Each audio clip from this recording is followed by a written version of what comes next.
Hello students, आज हम लोग डिस्कस करने वाले हैं 2022 जेई मेन के मैथ्स के जो क्वेश्चंस आए थे उनको हम लोग देखने वाले हैं। टोटल क्वेश्चंस जो है 30 क्वेश्चंस थे, जिसमें से 20 क्वेश्चंस ऑब्जेक्टिव क्वेश्चंस थे एंड 10 जो थे आपके न्यूमेरिकल क्वेश्चंस थे, जिसमें से आपको सिर्फ 5 अटेम्प्ट करने रहते हैं। मतलब टोटल आपको 30 में से जो है 25 क्वेश्चंस करने रहते हैं। सेक्शन ए जो है मैथ्स का जो आता है एमसीक्यू का 20 questions, you have to attend all those questions. And section B जो आता है जिसमें 10 क्वेश्चंस आते हैं, जिसमें से आपको 5 करने रहते हैं, तो वहां पे आपको ऑप्शंस आ जाता है। एंड लेकिन एक चीज ये है कि सेक्शन बी जो रहता है that is not objective, that is numerical, आपको ऑप्शंस नहीं दिए जाएंगे। ठीक है, तो हम लोग एक पेपर डिस्कस कर लेते हैं, एक क्वेश्चन पेपर डिस्कस कर लेते हैं जेई मेन का 29 जुलाई शिफ्ट 1 का। Will see one by one each questions. So पहला क्वेश्चन है, देखो, let R be a relation from set जिसके अंदर 1 2 3 4 अप टू 60 है elements to itself such that are equal to A comma B such that B it is equal to P Q where P and Q are greater than 3 are prime numbers, then the number of elements in R is 600 660 540 720। तो देखो भाई, पहले तो इस set को कुछ नाम दे देते हैं हम लोग। सपोज इस सेट को नाम दे देते हैं S। ठीक है, इसको मैं अलग कलर से दिखा देता हूं।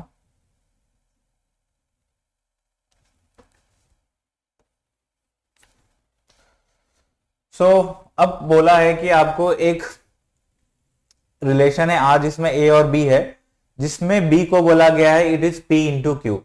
A का कुछ भी नहीं बोला गया, मतलब A can take all the values from 1 2 3 up to 60। So A जो है वैल्यूज ले सकता है टोटल 60 वैल्यूज। क्लियर। अब बात करते हैं B की। अब B निकालना है, B क्या क्या वैल्यूज ले सकता है, क्योंकि यहां पूछा है एंड में क्या है, number of elements in R।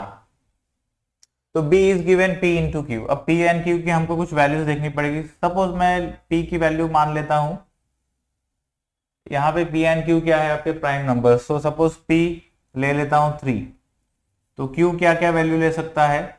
देखो रिलेशन कहां से कहां जा रहा है, R से R में, it is going from R to R, itself का मतलब हो गया R टू R।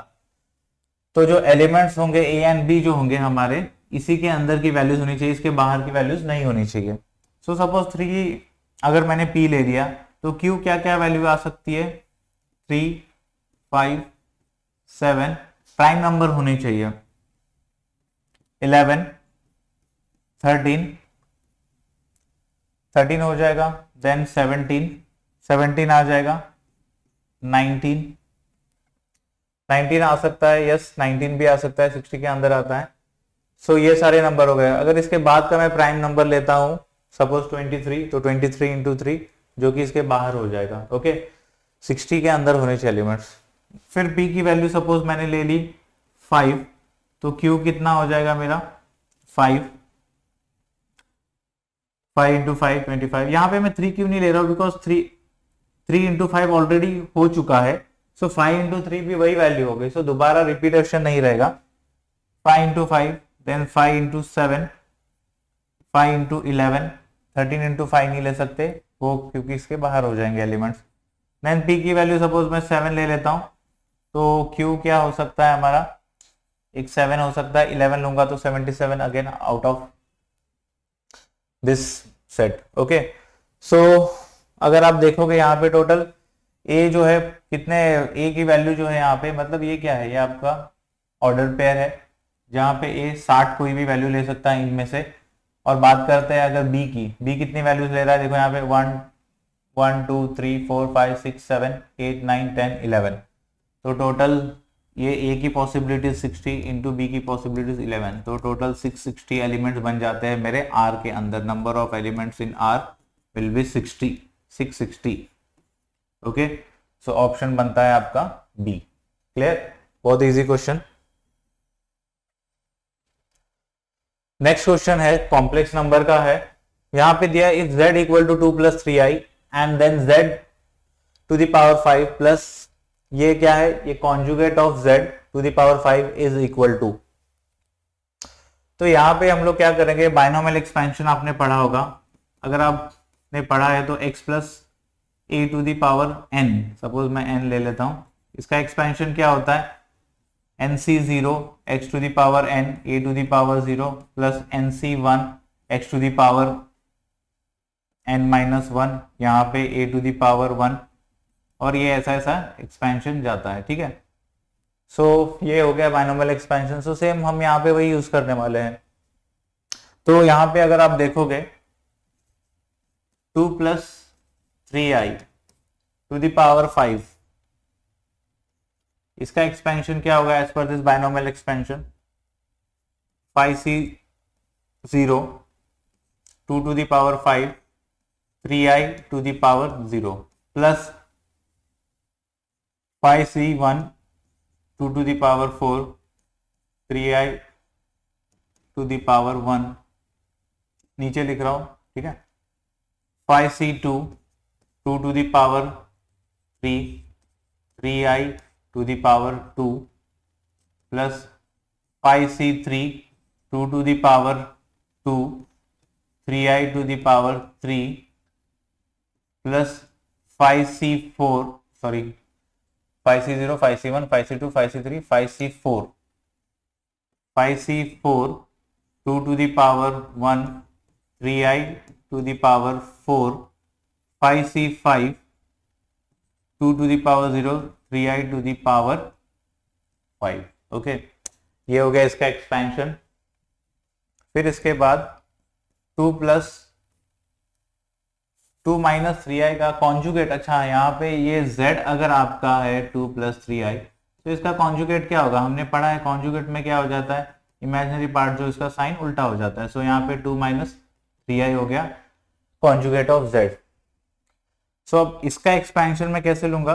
क्या मैं इसको ऐसा लिख सकता हूँ, कॉन्जुगेट को, z के कॉन्जुगेट को ऐसा लिख सकता हूँ, एंड देन सेम वे में एक्सपेंशन, सेम वे में एक्सपेंशन इन द सेंस यहाँ पे 5c0 2 टू द पावर 5 यहाँ पे देखो, लेकिन क्या हो जाएगा minus 3i to the power 0। ओके, फिर क्या होगा plus 5c1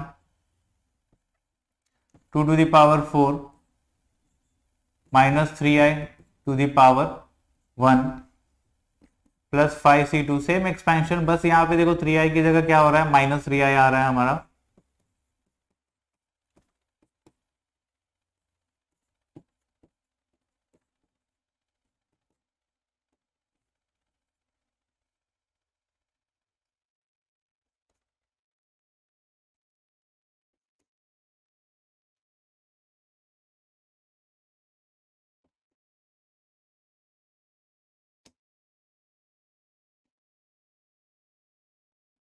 plus 5c4 2 to the power 1 minus 3i। Why I am writing this whole thing, थोड़ा टाइम लग रहा है, बट हमको क्या करना है, अब यहाँ पे कुछ टर्म हमारी ऐड होने वाली है और कुछ सब्ट्रैक्ट होने वाली है, करेक्ट।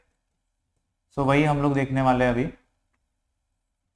देखो यहाँ पे पहले वाले term 3i to the power 0 and 3 minus 3i to the power 0 cancel, तो ये टर्म आपकी ऐड हो जाती है, correct. So I can write it here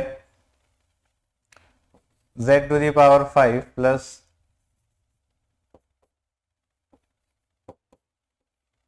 z conjugate of z to the power 5।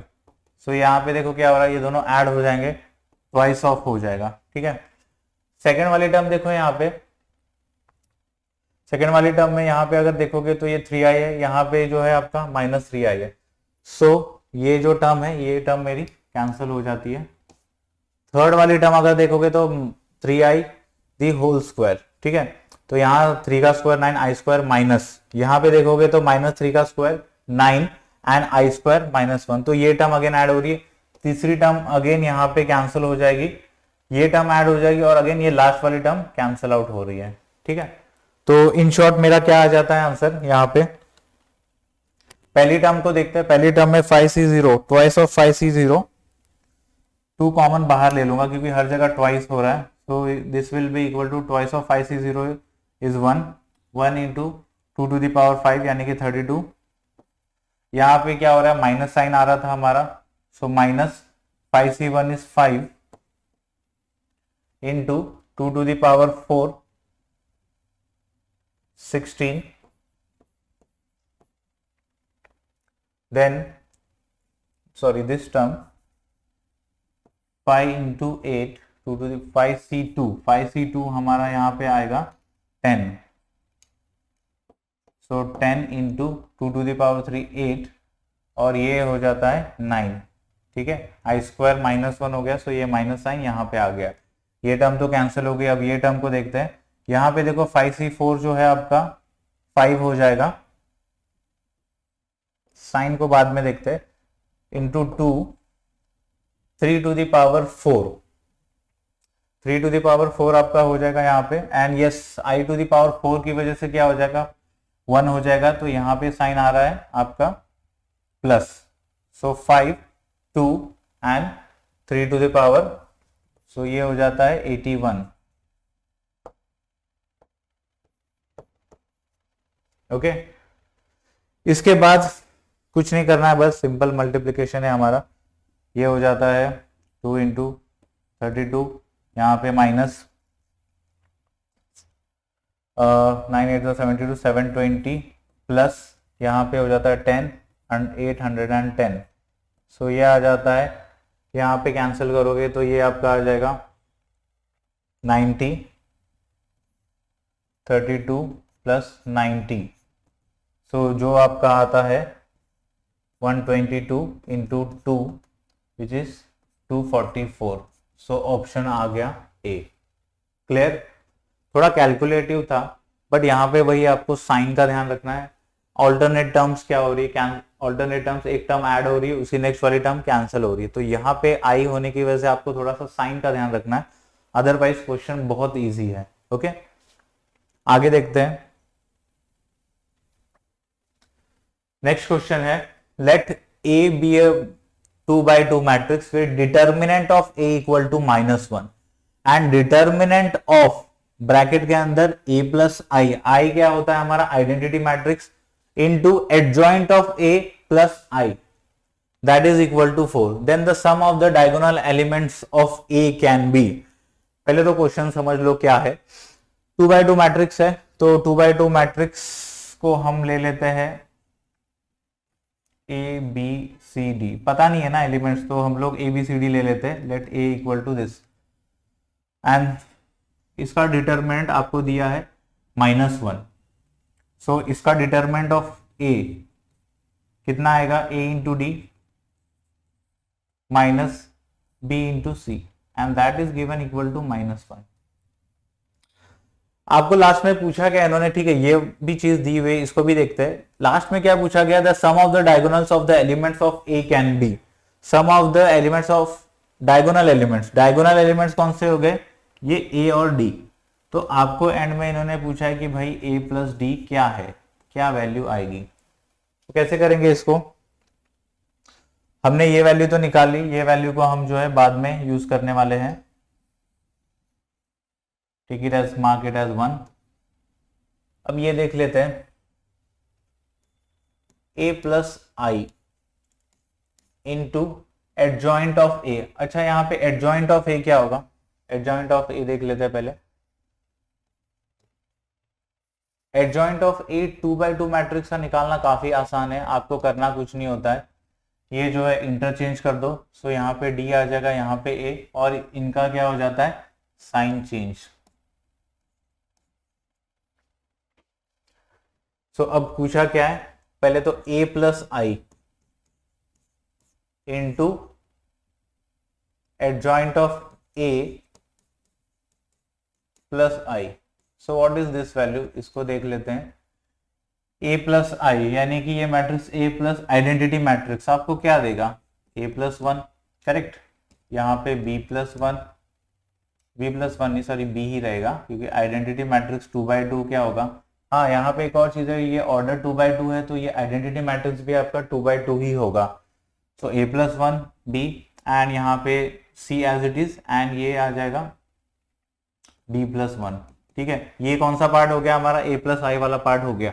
अब adjoint of a plus I, adjoint of a यहाँ पे already मैंने ऊपर लिखा है, बस इसमें आई मैट्रिक्स ऐड कर दोगे तो क्या होगा, डायगोनल एलिमेंट्स में +1 हो जाएगा। सो d प्लस 1 माइनस बी, ये माइनस सी, ए प्लस 1। अब क्या करना है, ये देखो ये क्या है, ये मल्टीप्लीकेशन है, सो मल्टीप्लाई कर लेते हैं। सो a plus 1 into D plus 1, A D plus A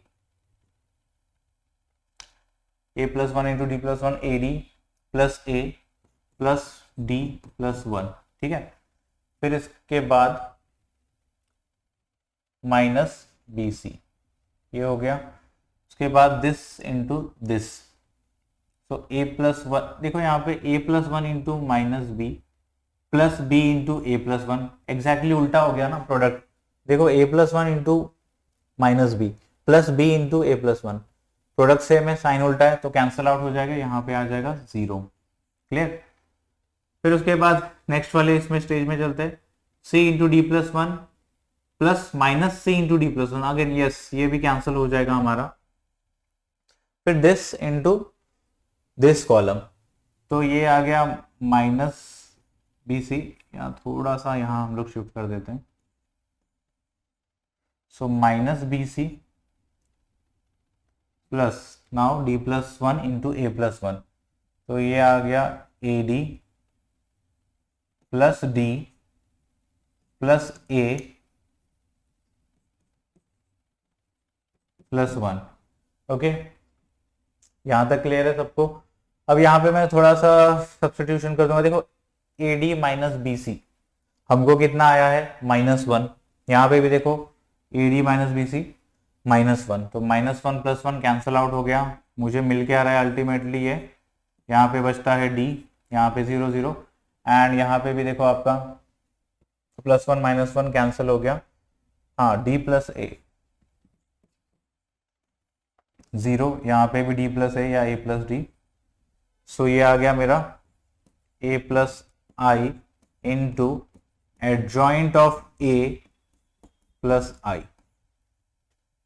अब इसका डिटरमिनेंट लेंगे, determinant of A plus I into adjoint of A plus I.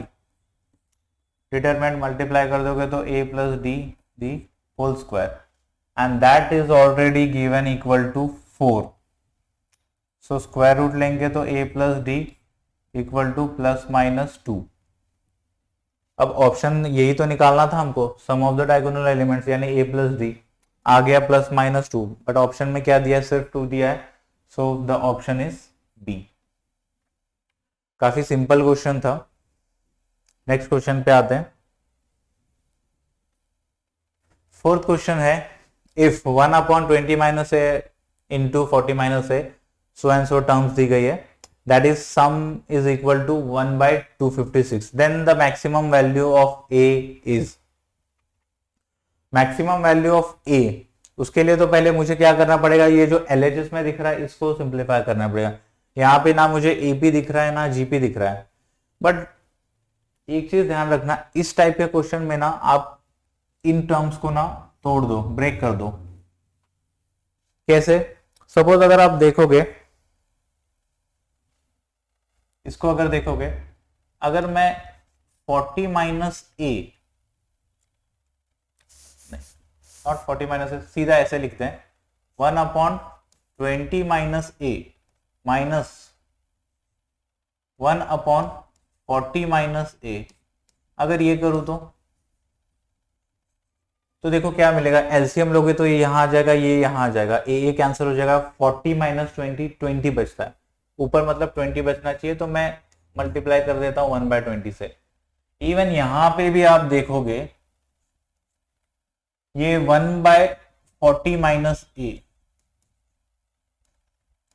Minus 1/60 minus A, 60 minus A, यहाँ पे अगर एलसीएम लेते हो तो 60 minus A minus 40 minus A cancel हो गया, 60 माइनस 40 अगेन 20, देखो इसके लिए हमने यहाँ पे 1/20 से मल्टीप्लाई कर दिया, सो एवरी टर्म वैसी हो जाएगी। और ये जो एंड वाली टर्म है,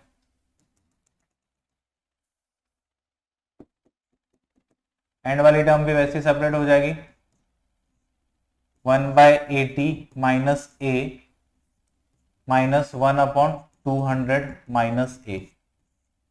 ओके, ये एलएचएस को हम लोग पहले सिंप्लीफाई करें, and that is equal to 256।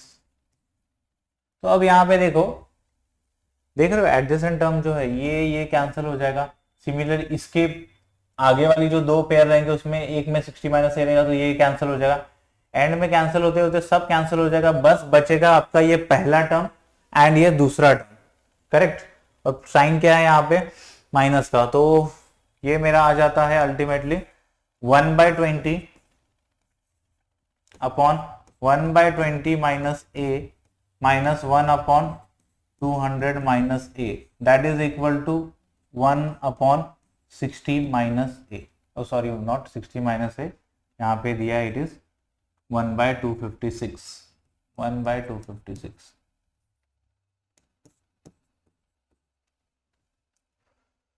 Okay, so LCM ले लेंगे। सो ऊपर ए कैंसिल हो जाएगा, 200 माइनस ये आ जाएगा 180, 1/20 एंड ये 20 minus A into 200 minus A,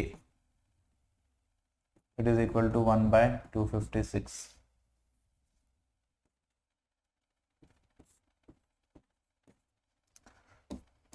there will be some cancellation, so 9 into 256 it is equal to, इसको मल्टीप्लाई करके इधर भेज दो, so 4000 minus 20a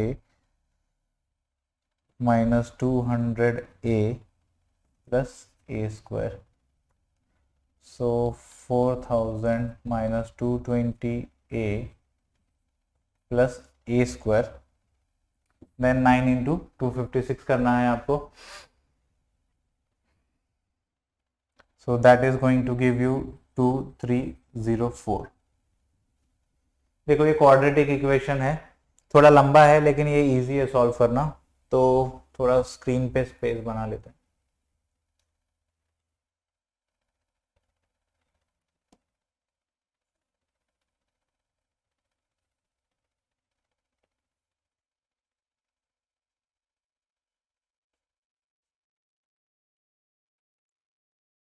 ओके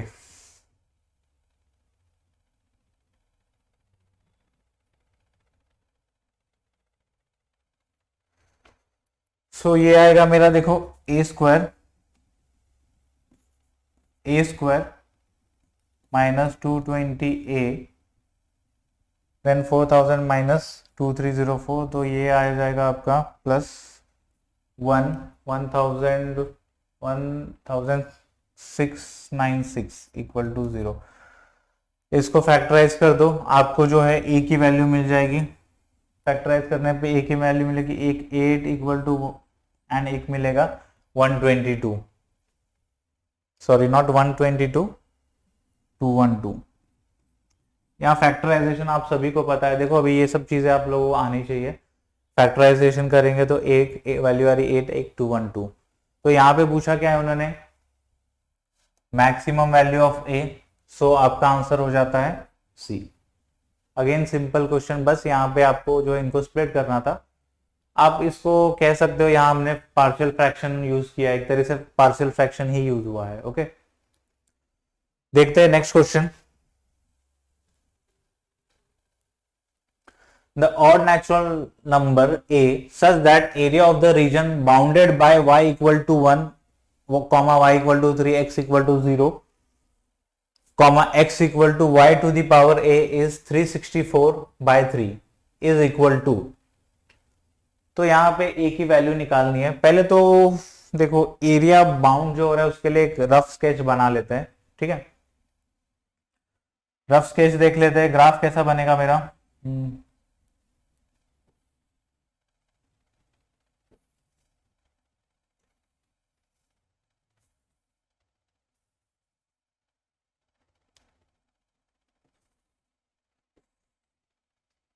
ये y to the power y equal to a हो गया एक लाइन, ठीक है। देन y इक्वल टू 3 दिया हुआ है हमको, x इक्वल टू 0 मतलब हो गया ये मेरा y एक्सिस, समझ में आ रहा है, ये ओरिजिन है हमारा y एक्सिस, x एक्सिस, फिर इसके बाद x equal to y to the power a। देखो यहाँ पे एक चीज ध्यान से देखो, ये अगर 1 है तो स्ट्रेट लाइन सीधा बन जाएगा, स्क्वायर रहेगा तो ये इस तरीके से पैराबोला बन जाएगा, लेकिन ऑड पावर बोला है तो ये ग्राफ कुछ आपका इस तरीके से आएगा। अब रीजन किसके बीच में बोला है, ये region y equal to 3, x equal to 0 यानी y एक्सिस, फिर y इक्वल टू 1 एंड ये कर्व के अंदर, तो मेरा रिक्वायर्ड एरिया कौन सा हो गया, ये वाला। क्लियर? तो आपको ये एरिया निकालना है, हमने सीखा है ये इंटीग्रेशन में। सो रिक्वायर्ड एरिया जो कि है 364/3, this area is calculated by, यहां से यहां तक देखो 1 से लेके lower limit 1 and upper limit 3 हो जाएगा हमारा, and this area will be x into D Y. फिर x की वैल्यू सब्सटीट्यूट कर देंगे इस इक्वेशन में से, क्योंकि कहां से कहां आप ये एरिया जो है इस कर्व के अंडर फॉल हो रहा है, जिसका इक्वेशन है x equal to Y to the power a, तो यहाँ पे x की वैल्यू सब्सटीट्यूट कर देंगे y to the power a। इसका इंटीग्रेशन सीधा सीधा बहुत ईजी है, फॉर्मूला बेस्ड हो गया। सो ये आ गया y into to the power a plus 1 upon a plus 1, limits put कर देते हैं। सो ये आ जाएगा, sorry 3 to the power a plus 1 upon a plus 1 minus 1 to the power a plus 1 upon a plus 1। 1 to the power a plus 1 तो 1 ही होता है, सो ये आंसर आ गया मेरा a plus 1 minus 1 upon a plus 1। Okay, and यहाँ पे है 364/3। इसको मैं एक काम कर देता हूँ, 2 से मल्टीप्लाई कर देता हूँ, तो क्या होगा, ये तुम्हारा हो जाएगा 728/6। अब थोड़ा सा फैमिलियर लग रहा है, क्योंकि 3 की पावर समथिंग कुछ तो भी 729 आता है कि नहीं? अगर आप देखोगे 3 टू द पावर 6, ये क्या देगा आपको, 729। 6 को मैं क्या कर देता हूँ, 6 को ब्रेक करके 5 प्लस 1 कर देता हूँ, और ये माइनस 1। देखो 3 टू द पावर 6 जो कि 5 प्लस 1 हो गया, okay, it is 729 minus 1 728, and 6 जो है हमारा, इसको मैं लिख सकता हूँ 5 प्लस 1, एंड यहाँ पे दिस इज इक्वल टू ये जो हमारा आंसर आया। कंपेयर करने पे देखो क्या दिख रहा है आपको, a कितना मिल रहा है, a की वैल्यू क्या दिख रही है, 5। So odd natural number a, 5 odd ही है, सो ऑप्शन क्या आ गया आपका, b। अकॉर्डिंग टू मी ये जो एरिया वाले क्वेश्चंस आते हैं इंटीग्रेशन के, काफी इजी रहते हैं अगर आप ग्राफ सही से बना दो। ग्राफ बना दिया, 50% काम आपका वहीं पे हो गया, फिर क्या है, रेस्ट इज 50% कैलकुलेशन। तो 50% आंसर आपका वहीं पे आ गया अगर आप ग्राफ सही बना लेते हो, उसके बाद का काम तो कैलकुलेटिव पार्ट है, ठीक है। नेक्स्ट क्वेश्चन देखते हैं, 6th question, the integral, okay, यहाँ पे इट इज π/2, आई थिंक ये कट गया है, प्रिंट नहीं हुआ है। π/2, 0 to π/2, 1/3 + 2 sin x + cos x dx is equal to, आपको ऑप्शन दिए, देखो इसको क्या करना है, सीधा इंटीग्रेट करना है, इसमें ना कोई कंसेप्ट ना लॉजिक है, इसको कैसे भी करके इंटीग्रेट करना है। सो इसमें हम क्या कर सकते हैं, what we can do,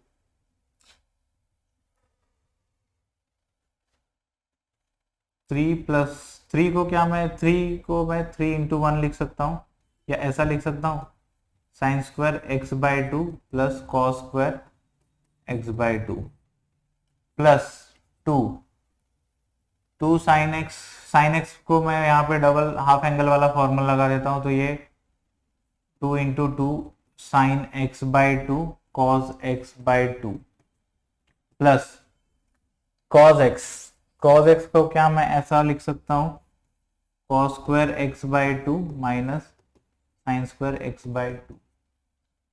I think ये थोड़ा कट रहा है स्क्रीन पे से, sin² x/2 minus cos² x/2, okay. यहाँ पे कुछ नहीं किया हम लोगों ने, ट्रिग्नोमेट्री का फॉर्मूला यूज किया, तो देखो ये 3 sin² x plus 4 sin² x, ये हो जाएगा 4 sin² x x/2, cos² x/2 minus 3 cos square x by 2 minus ये हो गया 2 cos square plus 2 cos square x by 2 plus 4 sine X by 2 cos X by 2। Denominator की बात कर रहे हैं हम लोग, ठीक है। तो ये जो है मेरी वैल्यू क्या आ जाती है 0 to pi by 2 integration 1 upon 2 cos square x by 2 plus 4 sine square x by 2 plus 4 sine X by 2 cos X by 2। अब क्या करें, अब एक काम करो, ऊपर नीचे जो है 1 by cos square x by 2 से मल्टीप्लाई कर दो।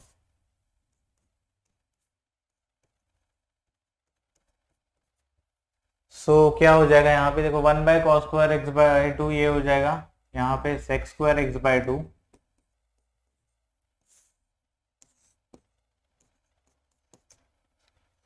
यहाँ पे क्या हो जाएगा तुम्हारा कॉस स्क्वायर कैंसिल हो गया, सिर्फ 2 बचा, प्लस यहाँ पे sine square x by 2 cos square x by 2 ये हो गया 4 time square x by 2 plus एक कॉस कैंसिल हो जाएगा, एक कॉस बचेगा, so sine X by cos X by 2 ये हो जाता है 4 tan एक्स बाय 2, यहाँ पे dx। अब क्या करोगे, clearly we can use substitution. अगर मैं यहां पे मान लो put tan x by 2 equal to t, so sec square x by 2 into half dx equal to dt। ये सब्स्टिट्यूशन करने पे मुझे क्या मिल रहा है 0 टू पाई बाय 2, ये हाफ चाहिए तो बाहर ले लो, इसका हो गया हमारा dt upon 2 plus 4t square plus 4। So this I can write it as, यहां से 2 अगेन कॉमन निकालो, सो 1 by 4 0 to pi by 2 dt upon 1 plus 2t square plus 2। इसको मैं ब्रेक कर देता हूं, अब यहां पे क्या कर देता हूं आइडेंटिटी लगा देता हूं, तो this is equal to 1 by 4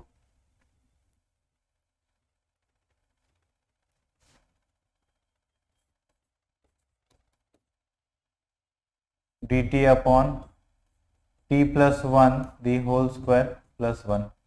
ये तो सीधा फॉर्मूला बेस्ड हो गया आंसर मेरा। अब इसका फॉर्मूला हमको पता है,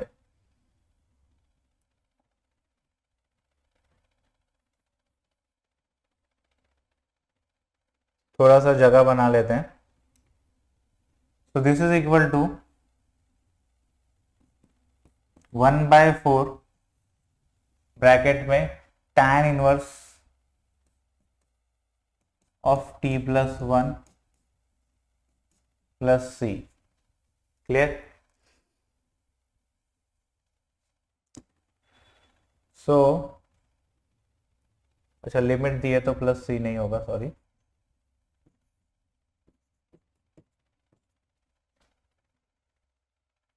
सो 1 बाय 4, एक मिनट, हमारा 2 यहाँ पे, अच्छा एक मिनट, हाफ यहाँ नहीं, एक करेक्शन कर लो, 2 यहाँ पे आ जाएगा, ओके। तो 2 ऊपर आ जाएगा और नीचे का ये जो 2 है ये कैंसल आउट हो जाएंगे, नीचे से यहाँ से 2 आ गया, ये कैंसल आउट हो गया, ओके। ये जो लिमिट है आपका चेंज हो जाएगा ना, ये जो है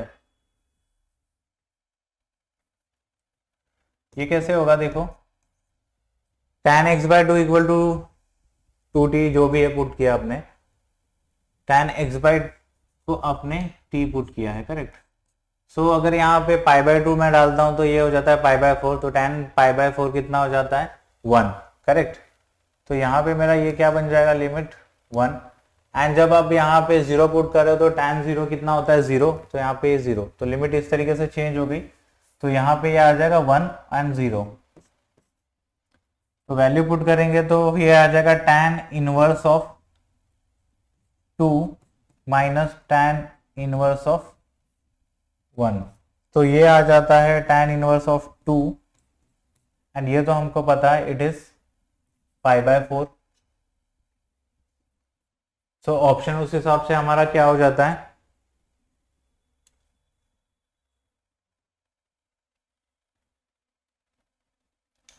option B.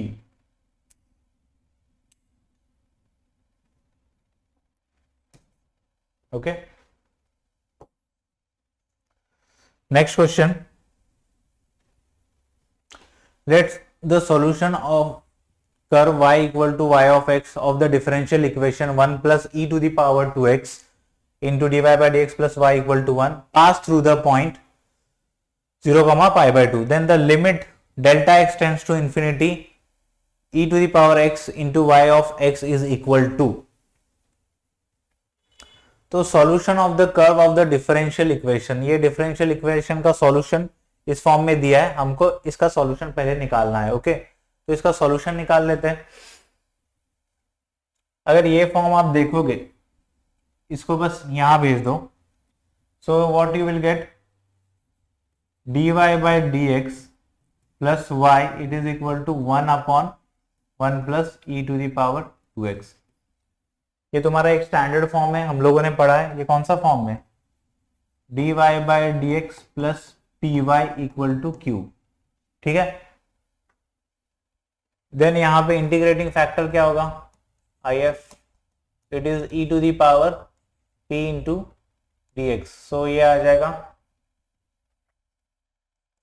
e to the power integration of 1 into dx, जो कि आ गया e to the power x। Then solution क्या होती है हमारी, solution of the equation is it is given by y into integrating factor, यहाँ integration of integrating factor into q plus c, ये हमारा सॉल्यूशन होता है इस फॉर्म का। तो यहाँ पे y into E to the power x it is equal to integration of integrating factor e to the power x, q कितना है हमारा 1/1 plus e to the power 2x, okay, plus c। इसका integration कैसे करोगे, put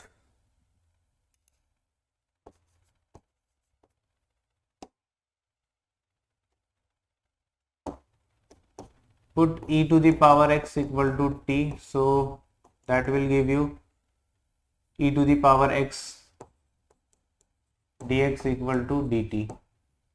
so ये कैसे change हो जाएगा मेरा, integration of dt upon 1 plus T square, and ये तो स्टैंडर्ड फॉर्मूला है, that is equal to tan inverse of t plus c, and it passes through 0 comma t। तो हमको c निकालना पड़ेगा यहाँ पे, particular solution.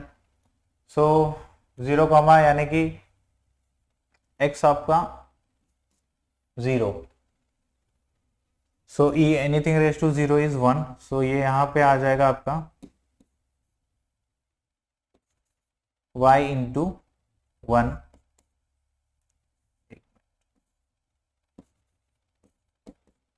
y into 1 it is equal to tan inverse of t, t की value put कर देते हैं, t की वैल्यू क्या थी, e to the power x। तो pi by two into 1 pi by 2 tan inverse of e to the power 0 1, so tan inverse of 1 हो गया pi by 4, so that gives me c equal to pi by 2 minus pi by 4, जो कि आ गया pi by 4। तो मेरा solution क्या बनता है, y into E to the power x it is equal to tan inverse of e to the power x plus pi by 4। सो ये आ गया solution of this differential equation। Then यहाँ पे पूछा limit y of x into E to the power x, मतलब वही हो गया, इसी में ही कहने का मतलब यह limit delta x tends to infinity y into E of x। अब ये किसके बराबर है, इसके बराबर है कि नहीं। सो ये आ जाएगा limit delta x tends to infinity, it is equal to y into E to the power x, y into e to the power x, y of function is this, so ये आ जाता है tan inverse of e to the power x plus pi by 4। अब देखो infinity यहाँ पे put करोगे e to the power infinity, ये आ गया tan inverse of infinity, correct. tan inverse of infinity किस केस में आता है हमारा, 90 के केस में, तो ये आ जाएगा pi by 2 plus pi by 4।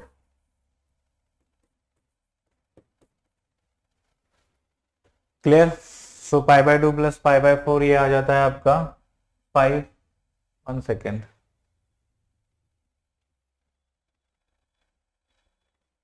c is pi by 4 e to the power, okay.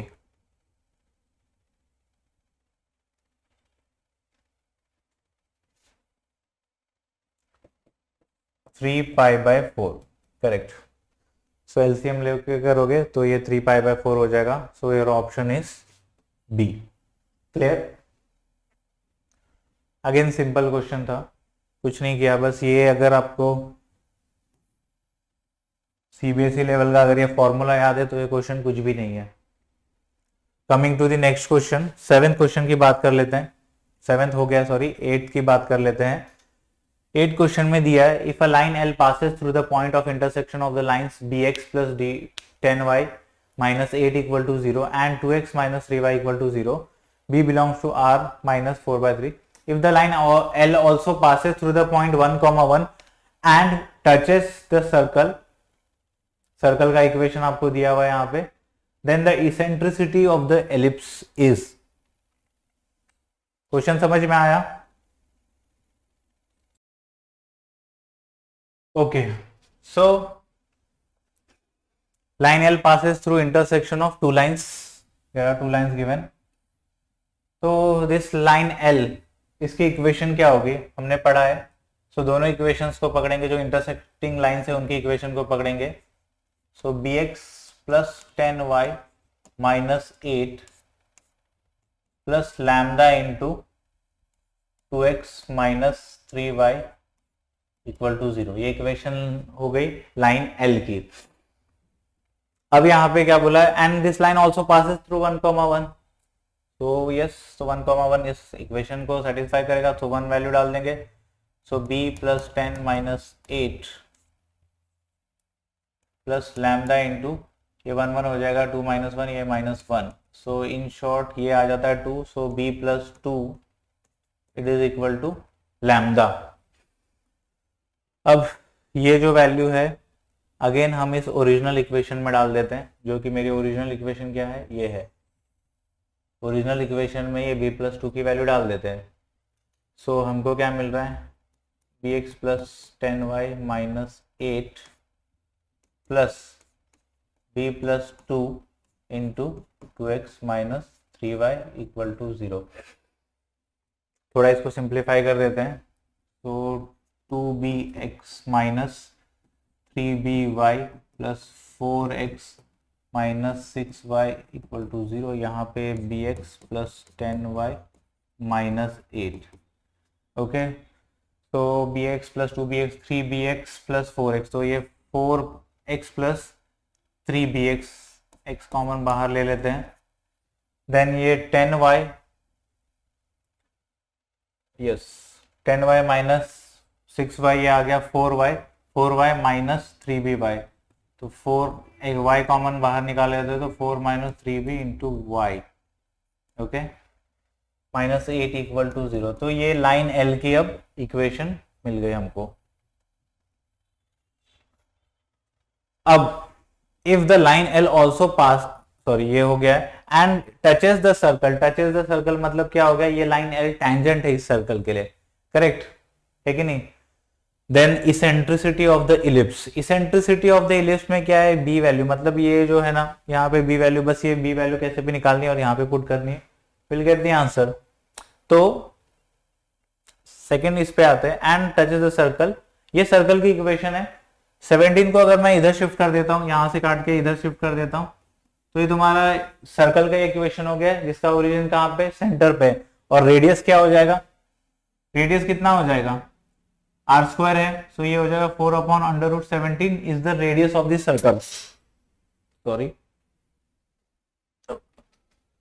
So radius of this circle कितना है, 4/√17।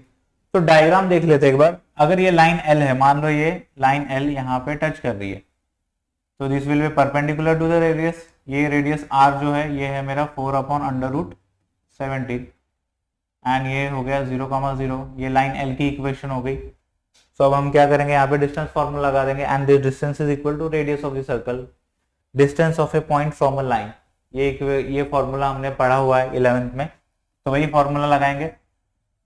तो फॉर्मूले के हिसाब से, फॉर्मूला भी चलो लिख देता हूं, फॉर्मूला क्या था हमारा, distance of A X plus B into y1 plus C, इसका मॉड्यूलस √a² प्लस b², ये था डिस्टेंस।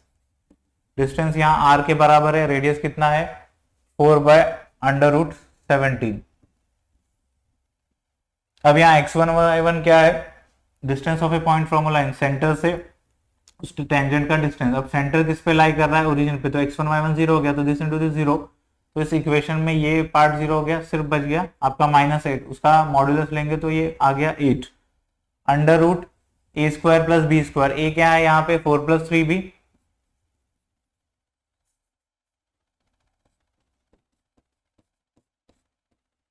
एंड b क्या है 4 - 3b, करेक्ट। बस इसको अभी सिंप्लीफाई करना है, तो लेट्स सिंप्लीफाई, थोड़ा जगह बना लेते हैं।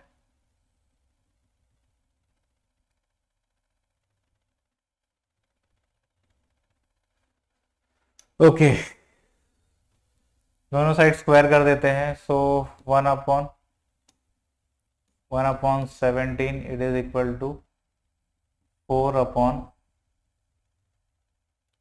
ये 16 plus 24b plus 9b²,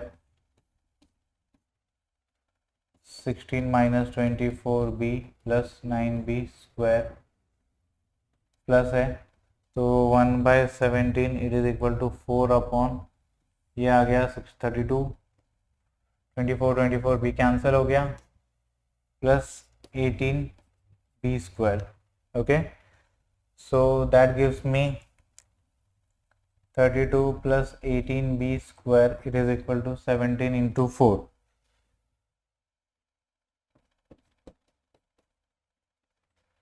you can divide the whole equation by 2, थोड़ा simplify कर देते हैं, 16 plus 9b², it is equal to 17 into 2 34, so that gives me 9b², 34 minus 16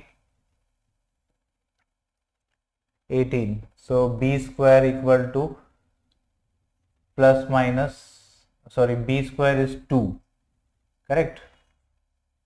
b मिल गया, काम खत्म नहीं हुआ है, अभी इसेंट्रिसिटी निकालनी है, ठीक है।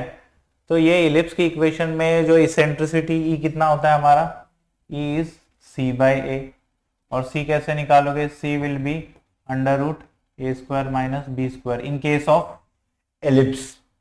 ए की वैल्यू पुट कर देते हैं, e² कितना है यहाँ पे देखो इक्वेशन से 5 मिला है, √5 माइनस b² कितना आया हमको 2 आया, तो ये √3 हो गया, तो दिस इज इक्वल टू √3, और ये कितना है √5, सो दिस इज √3/5। कोई ऑप्शन दिख रहा है हमको, जी हाँ बिल्कुल B option, clear.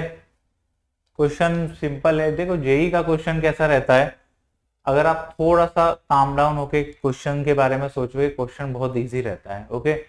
Calculative part कम रहता है, थिंकिंग पार्ट इज मोर, तो थोड़ा सा आपको क्या करना है, you have to calm down and think about the question, clear. अगले क्वेश्चन पे बढ़ते हैं अभी। Okay, if foot of the perpendicular from the point A on the plane P 2x plus my plus nz it is equal to 4 is minus 2, 7 by 2, 3 by 2. Then the distance of point A from the plane P measured parallel to a line with direction ratios 3, minus 1, minus 4 is equal to, diagram से समझ लें। Point A है आपका -1, 4, 3,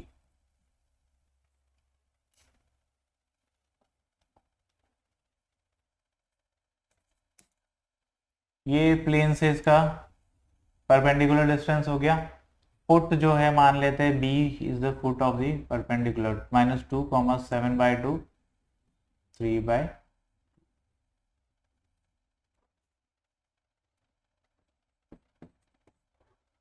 सो A B का direction ratio, और even ये plane है, ये प्लेन हो गया हमारा, ठीक है।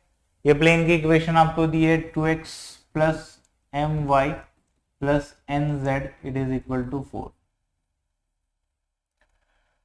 ए बी का डायरेक्शन रेशियो क्या आएगा देख लेते हैं। 1 माइनस ऑफ -2, 1 प्लस 2, 1। बट अगर देखा जाए प्लेन की इक्वेशन में ये सब क्या रहते हैं, आपके डायरेक्शन रेशियोज रहते हैं, करेक्ट।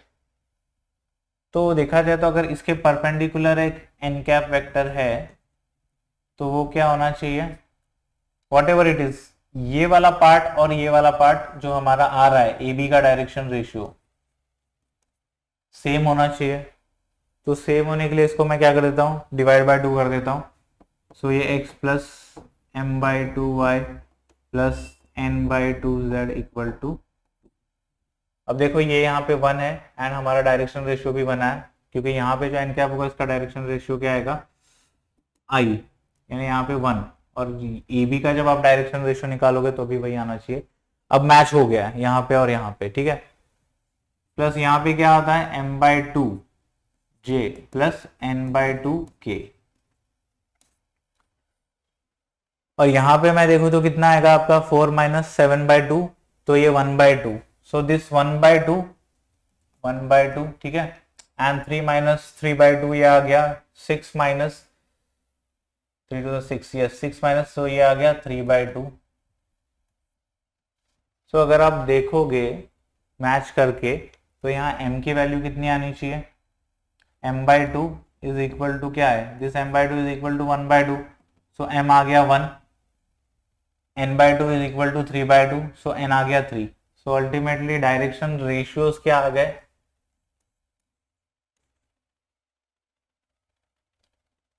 2, 1, 3, ठीक है। अगर मैं ये इक्वेशन लेके चल रहा हूं तो ओके, तो डायरेक्शन रेशियोज आ गए ए बी के 2, 1, 3, ठीक है। ये डायग्राम समझ में आ गया।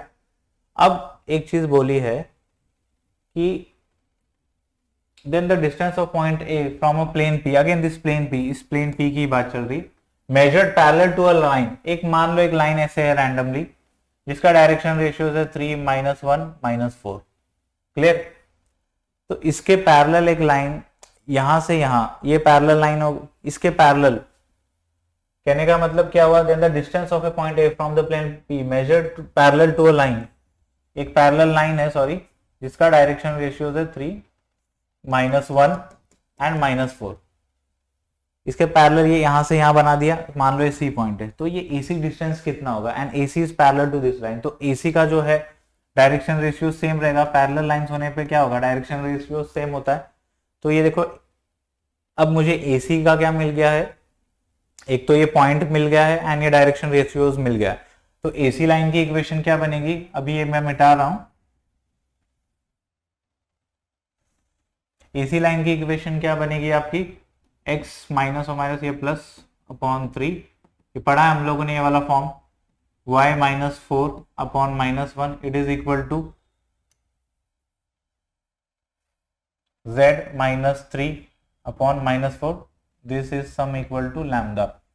अब सी के मैं पॉइंट्स निकाल सकता हूं ना इस इक्वेशन से, सी के कोऑर्डिनेट्स क्या हो सकते हैं, एक तो हो गया हमारा 3 यहां चले गया, तो 3 लैम्डा माइनस 1 एक हो गया एक्स कोऑर्डिनेट,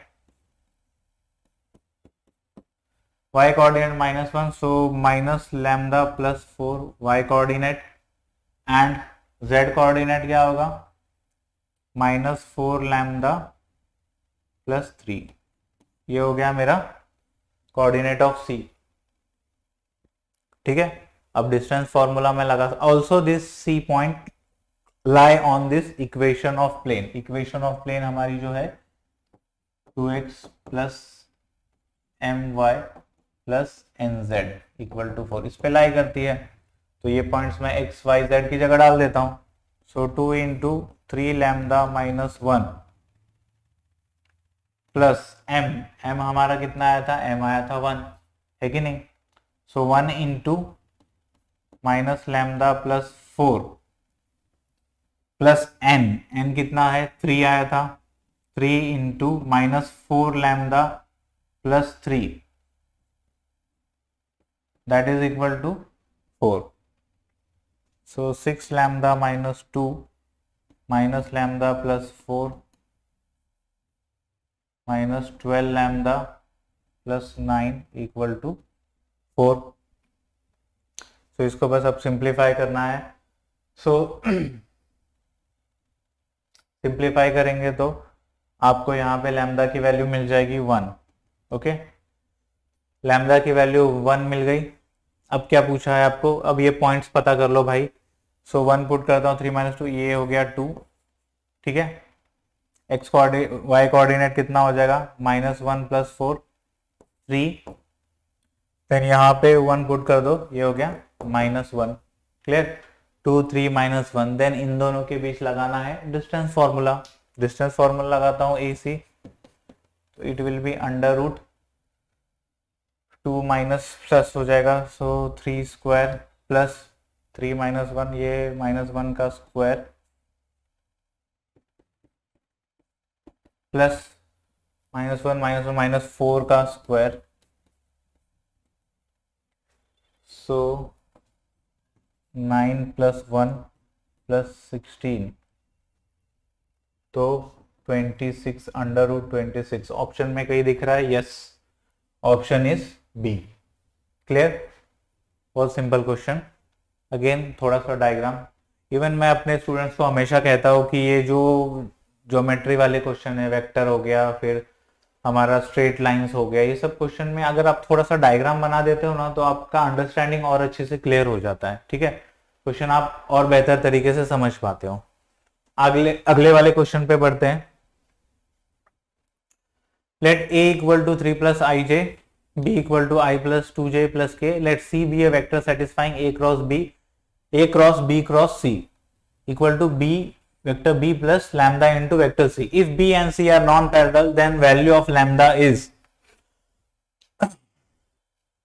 ये क्वेश्चन में अगर देखा जाए ना, कभी कभी क्या रहता है, कुछ चीजें ना क्वेश्चन में रहती है दी हुई, बट दैट आर इररिलेवेंट, हमको उससे कुछ लेना देना नहीं रहता है। जैसे कि इस केस में अभी फिलहाल इससे मुझे कुछ लेना देना नहीं है। मैं यहाँ पे एक सिंपल ट्रिक यूज करता हूं। देखो, आपको पता है वेक्टर a डॉट बी, अकेला ट्रिपल प्रोडक्ट ले रहा हूं, ठीक है। नहीं, ऐसा नहीं करते, पहले b प्लस सी लैम्डा ना, अच्छा, vector a dot vector c dot vector b, ठीक है, माइनस, अगर मैं यहां पे लिखूं vector a dot vector b dot vector c, ठीक है। तो यहां पे आप अगर देखोगे, देखो why I am writing this, आपको यहां पे दिया है b plus lambda into C, vector b plus lambda into C. मान लो ये चीज इसके बराबर है, b plus lambda into vector C. तो यहां पे क्या, और ये जो है ये वैल्यू आपकी a इंटू सी किसके बराबर होनी चाहिए, यहां कुछ नहीं, मतलब क्या है 1। This vector a into vector C should be equal to 1, है कि नहीं। एंड आपका a इंटू बी क्या होना चाहिए, ए डॉट बी कितना होना चाहिए, minus lambda. Yes correct, clear. तो यहाँ पे ए डॉट बी ले लो आप, ए डॉट बी ले लोगे तो आपको चीजें क्लियर हो जाएगी, बस सीधा प्रोडक्ट करना है। सो ए डॉट बी कितना हो जाएगा मेरा, if I see A dot B 3 plus 2, okay, ये तो है ही नहीं यहाँ पे, तो 3 plus 2 equal to -5, so lambda equal to -5, so value of lambda A. Simple, इसमें इसका कुछ था ही नहीं, मैंने यहाँ कुछ नहीं किया, मैंने क्या किया है बस जो है ना ABC, मैंने क्या किया, मेरे दिमाग में आ गया ABC ये 3, यही डॉट प्रोडक्ट को आगे पीछे कर दिया, माइनस किया। और देखो यहाँ पे मुझे एक चीज पता चली कि इससे मैं कंपेयर कर रहा हूँ, क्योंकि यहाँ पे B प्लस लैम्डा सी दिया है, तो यहाँ पे ये इक्वालिटी कब होल्ड होगी, जब आपका A इंटू सी जो है vector A dot C, dot product of A and C should be equal to 1, ठीक है, एंड यहाँ पे lambda should be equal to A vector A dot vector B equal to minus, तो बस A into B कर दिया, मुझे मिल गया लैम्डा -5। हार्डली इसको 15 सेकेंड लगेंगे आपको सॉल्व करने के लिए। चलो नेक्स्ट क्वेश्चन देख लेते हैं। All right, so the next question is let P comma A be a point on the parabola y square equal to 8x such that tangent at P passes through the center of the circle। Circle का equation आपको दिया गया है। Then let A be product of all possible values of A and B be product of all possible values of B, then value of A plus B। In short आपको क्या करना है, यहाँ पे A और B जो है small a and B, ये जो है इसकी वैल्यू निकाल लो। पहले तो ये पॉइंट इस पैराबोला पे लाई करता है, तो ऑब्वियसली इस इक्वेशन को सेटिस्फाई करेगा हमारा, तो यहाँ पे क्या हो जाएगा, B square equal to 8a, ये एक इक्वेशन मिल गया मुझे। दूसरी चीज, सर्कल के सेंटर से यही टैंजेंट जो है, ये टैंजेंट जो है at P at this parabola, it also passes through this circle, centre of this circle. Yes, तो इस सर्कल की इक्वेशन को पहले स्टैंडर्ड फॉर्म में लेके आते हैं। अगर आप देखोगे यहाँ पे एक्स स्क्वायर, देखो यहाँ पे एक्स स्क्वायर, एक्स वाली टर्म साथ में लेते हैं, x square minus 10x and ये वाई स्क्वायर माइनस 14y, ठीक है, पहले इनको देख लेते हैं। एंड ये जो है आपका 65 यहाँ पे है, ठीक है 65। तो देखो यहाँ पे, यहाँ कुछ नहीं करना है, कंप्लीटिंग द स्क्वायर करना है आप लोगों को। सो कंप्लीटिंग द स्क्वायर करोगे तो यहाँ पे अगर देखोगे 2 इंटू 5, मतलब मिसिंग यहाँ पे आपका 25, एंड यहाँ पे अगर आप देखोगे आपका मिसिंग जो है 2 इंटू 7, 2ab, 2 इंटू 7, तो 7 का स्क्वायर 49, सो 49 मिसिंग है यहाँ पे, करेक्ट। लेकिन जो आपने यहाँ पे ऐड किया है वो यहाँ पे सब्ट्रैक्ट करना पड़ेगा, नहीं तो इक्वेशन हमारी चेंज हो जाएगी। सो 25 माइनस 49 इक्वल टू 0, ठीक है, ये हो गया। सो कंप्लीटिंग द स्क्वायर करने पे क्या मिल रहा है मुझे, x minus 5 the whole square plus y minus 7 the whole square, it is equal to, देखो यहाँ पे ये 40 40 माइनस 65 माइनस 25 40 40 माइनस 49 माइनस 9 उधर शिफ्ट कर दिया, ये आ गया 3 स्क्वायर। ओके, तो ये हो गए हमारे सेंटर के कोऑर्डिनेट्स 5,7। क्लियर। अब यहाँ पे टैंजेंट की इक्वेशन क्या होगी, टैंजेंट की इक्वेशन किसी भी पैराबोला पे, पैराबोला की इक्वेशन अगर मान लो है तुम्हारी y square equal to 4ax, तो हमारा जो है टैंजेंट उस पैराबोला पे, उसकी इक्वेशन क्या होगी, y into y1 it is equal to 2a into x plus x1, where x1 and y1 are the given point जहां पे टैंजेंट टेंजेंसी है, ठीक है, टैंजेंट जहां पे उस पैराबोला को टच कर रही है। तो यहाँ पे y1 और x1 क्या है हमारा, b एंड a, तो इस टैंजेंट की इक्वेशन हमारी क्या बन जाती है, यहीं पे लिख देता हूं, y into B it is equal to 2 into a क्या है, a इस पैराबोला में जो है फोकस का पॉइंट है, तो 4 क्या है स्टैंडर्ड इक्वेशन 4ax, तो a यहाँ पे कितना हो जाता है 2, so 2 into 2 4 x plus a, ये इक्वेशन हो गई। So y into B it is equal to 4 into x plus A. अब ये इक्वेशन टैंजेंट की, और ये टैंजेंट इस सर्कल के सेंटर से पास हो रही है। सेंटर के कोऑर्डिनेट्स क्या है 5,7, तो यहाँ पे मैं एक्स एंड वाई की वैल्यू पुट कर देता हूं। तो 7b it is equal to 4 into 5 plus A, B equal to 4/7 into 5 plus A. Okay, so ये वैल्यू अब क्या करते हैं, ये एक इक्वेशन मुझे मिल गई है और पहली इक्वेशन हमको ऑलरेडी मिल चुकी थी, तो ये वैल्यू इसमें पुट कर देते हैं, बी की वैल्यू यहाँ पे पुट कर देते हैं बी स्क्वायर में। सो यहाँ पे पुट करने पे क्या मिलेगा मुझे, 4/7 का स्क्वायर यानी कि आपका हो गया 16/49,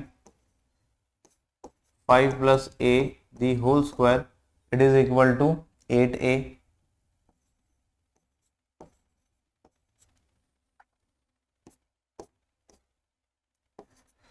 So 525 plus 10a plus a square, 49 को उधर भेज देते हैं, so 49a, so 50 plus 20a plus 2a square equal to 49, और in short you can say 2a square minus 2a square, 49a यहाँ ले लिया, minus 29a plus 50 equal to 0। ये मुझे इक्वेशन मिल गई। 50 को ब्रेक करें तो हम 25 इंटू 2 एंड 2, सो 25 एंड 4, तो यस इसको हम कर सकते हैं 2a स्क्वायर माइनस 25 या फिर minus 4a minus 25a plus 50। देखो ये फैक्टराइजेशन वाला पार्ट है, आई होप ये आप लोग समझते हैं, आप लोगों को आता है। सो 2a कॉमन निकाला, a माइनस 2, यहाँ से 25 निकाला, a minus 2, so a minus 2 into 2a minus 25 equal to 0, that gives me a का वैल्यू क्या क्या आ रहा है, a का एक वैल्यू आ रहा है 2 एंड दूसरा a का वैल्यू क्या आ रहा है 25/2। तो ये वैल्यू मैं यहाँ पे पुट कर देता हूँ। a का वैल्यू जब 2 पुट कर रहा हूं तो 8 into 2 16, so b square is 16, so b is 4 and दूसरा b का वैल्यू क्या आएगा, अगर 25/2 डालता हूं, 2 4 कैंसिल हो गया, 4 into 25 100, b square is 100, so b equal to 10। अब इन्होंने एंड में पूछा क्या था, product of all the possible values of a का प्रोडक्ट जो है क्या आएगा 2 इंटू 25 आ गया, एंड जो है b की ऑल पॉसिबल वैल्यूज का प्रोडक्ट 4 इंटू 10 40, सो 25 प्लस 40 कितना आ गया 65, सो यहाँ पे ऑप्शन आ जाता है D। Clear, simple question. यहाँ पे क्या है, आपको टैंजेंट की इक्वेशन पता होनी चाहिए, पैराबोला की इक्वेशन पता होनी चाहिए एंड सर्कल की equation. All is your CBSE based question बोल सकते हैं इसको, बहुत सिंपल क्वेश्चन है। Next question, the number of elements in the set S, set S के अंदर नंबर ऑफ एलिमेंट्स इज। अब देखो क्या करना क्या है, सेट के अंदर आपको एक इक्वेशन दी गई है, बस इसका सॉल्यूशन जो है, इसका सॉल्यूशन ही सेट के इस सेट के एलिमेंट्स है, number of possible values of x। Clear, तो इसको अगर मैं देखूं यहाँ पे, तुमको पता है cos थीटा जो है, ये जो है cos theta, this cos theta की वैल्यू मैक्सिमम वैल्यू कितनी हो सकती है, इट लाइज बिटवीन -1 एंड 1, तो मैक्सिमम वैल्यू 1 हो गई, 1 इंटू 2 2, तो दिस वैल्यू यानी कि LHS जो है इक्वेशन का, LHS will be less than और इक्वल टू 2, मैक्सिमम वैल्यू 2 हो सकती है। और दूसरा RHS को देख लेते हैं।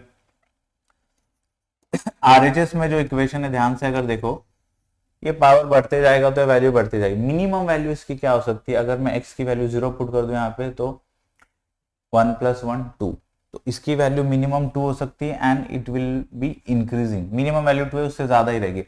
अब LHS इक्वल टू RHS कब होगा, जब दोनों वैल्यू 2 होगी, करेक्ट, तभी होगा ना। सो दोनों वैल्यू दोनों इक्वल होने के लिए क्या होना चाहिए कि this should be equal to 2 and this also should be equal to 2। तो उस हिसाब से अगर देखें, अगर दोनों की वैल्यू 2 आनी चाहिए, दैट मीन्स 4x प्लस ये 2 कब आएगा, जब x की वैल्यू क्या होगी, जीरो, करेक्ट। तो 4:0 प्लस 4:0 यानी कि 1 + 1 2, तो एक x की वैल्यू मुझे मिल गई 0। वही वैल्यू यहाँ पे भी पुट करनी पड़ेगी क्योंकि इक्वेशन है ना यार, यहाँ पे 0 पुट किया तो आपको यहाँ पे भी 0 पुट करना ही पड़ेगा ना। तो यहाँ मैं 0 पुट करता हूं तो क्या मिल रहा है मुझे, 0/6 0, cos 0 कितना होता है 1।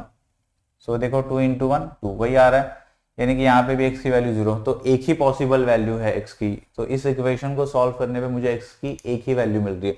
तो इस सेट A के अंदर कितने एलिमेंट्स हो रहे हैं, x की कितनी वैल्यू मिल रही है 1। तो यहाँ पे आपका आंसर क्या हो जाता है 1। क्लियर, बहुत ही simple question. Okay, next question पे आते हैं। Okay, if the length of the lattice rectum of a parabola whose focus is a, and tangent at its vertex is x plus y equal to a is 16, then modulus of a is equal to, यहाँ पे जो focus दिया है वो a, दिया है। हमारा standard parabola जो है हमने पढ़ा है सीबीएसई की बुक में, एनसीईआरटी बुक में, वो वाला नहीं। इसमें देखो फोकस a, है, कहीं पे तो है, ओरिजिन पे वर्टेक्स नहीं है। ठीक है, एक रफ स्केच बना लेते हैं। ये हो गया ऐसा टेंजेंट हमारा। ओके, ये है पॉइंट फोकस का a, हमारी पैराबोला की इक्वेशन क्या होती है, y² = 4x। अब यहाँ पे एक काम करता हूं मैं, कंफ्यूजन दूर करने के लिए a यहाँ पे ना कैपिटल ले लेता हूँ। ठीक है, नहीं तो क्या हो जाएगा, ये a और यहाँ का a मिक्सअप हो जाएगा, कंफ्यूजन हो जाएगा। तो इस केस में y² = 4ax, यहाँ पे a कैपिटल ले रहा हूँ, कंफ्यूजन नहीं होगा। ठीक है, एंड इस टेंजेंट की इक्वेशन आपको क्या दी है, x + y = a। x + y is a given, और ये वर्टेक्स से पास हो रहा है, करेक्ट। सो यहाँ पे देखो व्हाट विल डू, हमारे पास एक फॉर्मूला है, distance of a point from a line. क्या होता है distance of a point from a line, it is given bye d is given bye mod of ax1 + by1 + c upon √a² + b²। ये formula हमको पता है। तो यहाँ पे अगर मैं देखूं, वही इसमें पुट कर दो, what I am going to find out, I am going to find out this distance, this is your capital A, correct. So मैं ये डिस्टेंस निकालूंगा, d की वैल्यू जो है यहाँ पे देखो, अभी a एंड b, यहाँ पे देखो इक्वेशन में ये क्या है 1 1 है, एंड x1 y1 क्या हो गया, ये 2 point. So this will B a + a, and a को इस तरफ शिफ्ट करेंगे तो क्या हो जाएगा माइनस है, करेक्ट। √a और b क्या है 1 1, सो ये हो गया 1² + 1²। सो ये आ गया मेरा mod ऑफ a/√2 आ गया distance, and this is your capital A for this parabola. ठीक है, ये आ गया। अब आपको लेटस रेक्टम दिया है 16। लेटस रेक्टम का फॉर्मूला क्या होता है 4 × a। अगेन मैं यहाँ पे a कैपिटल ले रहा हूं सो दैट कोई कंफ्यूजन नहीं होना चाहिए। So 4a it will be equal to 16, ये a का वैल्यू यहाँ पुट कर दो। So 4 × mod of a/√2 it is equal to 16। So mod of a आ गया मेरा 4√2। ऑप्शन में कहीं पे दिख रहा है, yes, the option is C. बहुत ही सिंपल क्वेश्चन था, easy question. Coming to the next question, let a and b be two unit vectors. Yes, they are unit vectors such that angle between them is π/4. If theta is the angle between these two vectors, देखो ये क्या है, ये भी एक resultant एक vector आएगा, and जो भी है एक वेक्टर है। सो ये दोनों एक अलग वेक्टर हो गए, इनके बीच जो है एंगल बोला है आपको theta. Then the value of 164 cos² theta is equal to. अब इसको अप्रोच कैसे करेंगे, आपको पूछा क्या इन्होंने 164 × cos² थीटा। सो एक काम करते हैं, पहले cos थीटा निकाल लेते हैं क्योंकि थीटा इन दोनों के बीच का एंगल दिया गया है। उससे भी पहले यहाँ पे a and b are given as two unit vector, तो पहले उनका प्रोडक्ट देख लेते हैं एक बार, डॉट प्रोडक्ट क्या आएगा। So this will be magnitude of a into magnitude of b into cos angle कितना है cos पाई बाय 4। सो मैग्नीट्यूड तो यूनिट वेक्टर है ऑब्वियसली, तो मैग्नीट्यूड 1 हो गया। सो ये आ गया मेरा 1 upon cos pi by 4 it is √2। ओके, सो ये आ गया मेरा इन दोनों वेक्टर्स का dot product. Why I am doing this, because ये आगे कहीं ना कहीं काम में आने वाला है। अब बात करते हैं इसकी, इन दोनों के बीच का cos थीटा क्या होगा, what will be cos theta. हमने पढ़ा है कोई भी स्केलर प्रोडक्ट क्या होता है, a into B. A into B नहीं लेते हैं, कंफ्यूजन हो जाए। अगर suppose p and q are two vectors, इनके बीच का डॉट प्रोडक्ट क्या होता है, magnitude of p into magnitude of q into cos theta. So cos theta क्या हो जाएगा, इन दोनों का scalar product divided by their magnitude. So same यहाँ पे हम लोग वही करेंगे। सो cos थीटा यहाँ पे आएगा मेरा a plus B dot a plus 2 into B. यहां एक काम कर लेते हैं, a क्रॉस b को let this be some value equal to some c vector. ठीक है, ये मान लो कि ये आपका एक c वेक्टर है, जो रिजल्ट आया वो c आया। For simplicity divide by magnitude of a plus vector b into magnitude of a plus 2b plus 2c। Okay, so एक एक करके वैल्यू निकाल लेते हैं। पहले ऊपर का वैल्यू देख लेते हैं। अगर मैं इनका प्रोडक्ट लेता हूं, देखो यहाँ पे प्रोडक्ट लूंगा तो a इंटू ए क्या हो जाएगा, magnitude of a square plus 2ab plus 2ac। Okay, plus A B plus 2 into magnitude of B square plus 2 into B into C. अब वैल्यूज क्या क्या आएंगी, ये मैग्नीट्यूड ये तो 1 है, यहाँ पे हमको ये आया है 1 बाय √2 सी, ये वैल्यू यहाँ पे। देन यहाँ पे क्या होगा, अगर आप देखोगे a क्रॉस b का जो रिजल्ट आया है वेक्टर c हमने माना है, that will be perpendicular to what, a and b। तो यहां पे इनका डॉट प्रोडक्ट जो है वो क्या आएगा, 0 हो जाएगा ना, बिकॉज परपेंडिकुलर जो रिजल्टेंट c वेक्टर है it is perpendicular to both a and b। So यहाँ पे ये 0 हो गया, यहाँ पे हमारी वैल्यू ये 1 by √2 this is 2 and again यहाँ पे c इंटू ये जो भी है ये 0 हो गया। So what I am getting, so ये आ जाता है 3 प्लस 3 बाय √2। ओके, सो ये एक वैल्यू आ गई हमको, that is equal to 3 plus 3 by √2। अब नीचे का पार्ट देख लेते हैं। सो मैं इसको मिटा देता हूं। So now the next part, ये कैसे निकालोगे आप लोग, यू नो दैट इसका मैग्नीट्यूड का स्क्वायर क्या होगा, vector a plus B dot vector a plus B, dot product of this two. So that will be magnitude of a square plus a dot b plus a dot b, यानी कि twice हो गया तो ये add हो गया, plus magnitude of, so 1 plus 2 by √2 plus 1। So ये आ जाता है 2 प्लस 2 बाय √2।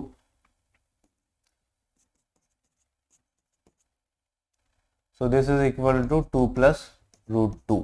ओके, बट यहाँ पे क्या है, स्क्वायर है, हमको चाहिए square root, so that will be √2 plus √2। So यहाँ पे हो जाएगा 2 प्लस √2। ओके, ये आ गया। लास्ट एक बचता है हमारा वैल्यू, अगेन इसमें भी वही करेंगे, magnitude of a plus 2b plus 2c इसका square, that will be equal to a plus 2b plus 2c into same a into a, magnitude of a square into into a into b plus 2 into a into c, then 2 into a into b plus 4 magnitude of b square plus 4 into b into c plus 2ac plus 4b into c b dot c plus 4 into magnitude of c square. Okay, अब यहाँ पे देखो क्या आएगा, magnitude of a square 1, यहाँ पे 2 into 2 by root 2, A dot B is root 2, plus यहाँ पे a क्रॉस ये तो 0 हो गया, यहाँ पे ये 2 अपॉन रूट 2, प्लस यहाँ पे ये 4, मैग्नीट्यूड b का 1 है, ये 0 हो गया हमारा ये टर्म, यहाँ पे ये भी 0 हो गया, this term is also 0। Last term देखो क्या पूछा है, 4 into magnitude of C square. अब ये कैसे आएगा, सी क्या था हमारा a क्रॉस b, जरा इसको चेक कर लेते हैं। a क्रॉस b क्या होगा, magnitude of a into magnitude of b into क्या होगा, साइन थीटा, यानी कि साइन पाई बाय 4, करेक्ट। सो ये आ जाता है, ये तो 1 है, ये 1 है, सो ये आ गया 1 by root 2 N cap. But जब मैं मैग्नीट्यूड की इसकी बात करूंगा तो क्या हो जाएगा, इसका स्क्वायर, करेक्ट। यहां पे देखो मैग्नीट्यूड इसका हो गया 1 बाय रूट 2। अब यहां पे देखो क्या पूछा है, इसका स्क्वायर, तो आपका 4 इंटू 1 बाय रूट 2 का स्क्वायर कितना हो गया, 2। क्लियर। सो यहाँ पे ये एक चीज के लिए हमने क्या किया है, क्रॉस प्रोडक्ट लिया है, and then we have taken the magnitude which is 1 by root 2। Clear. Okay, so value क्या आ गई हमारी, 4 plus 2 6 plus 7 7 plus 4 by root 2। इसको सिंप्लीफाई कर देते हैं, रूट 2 रैशनलाइज कर देंगे, सो ये आ जाएगा 7 plus 2 root 2, okay, into 7 plus 2 root 2। तो फाइनली हमारा वैल्यू आ गया। अब बस इसको सिंप्लीफाई करना है। देखो यहाँ पे क्या पूछा है, कॉस थीटा आ गया, अब cos square theta. So cos square theta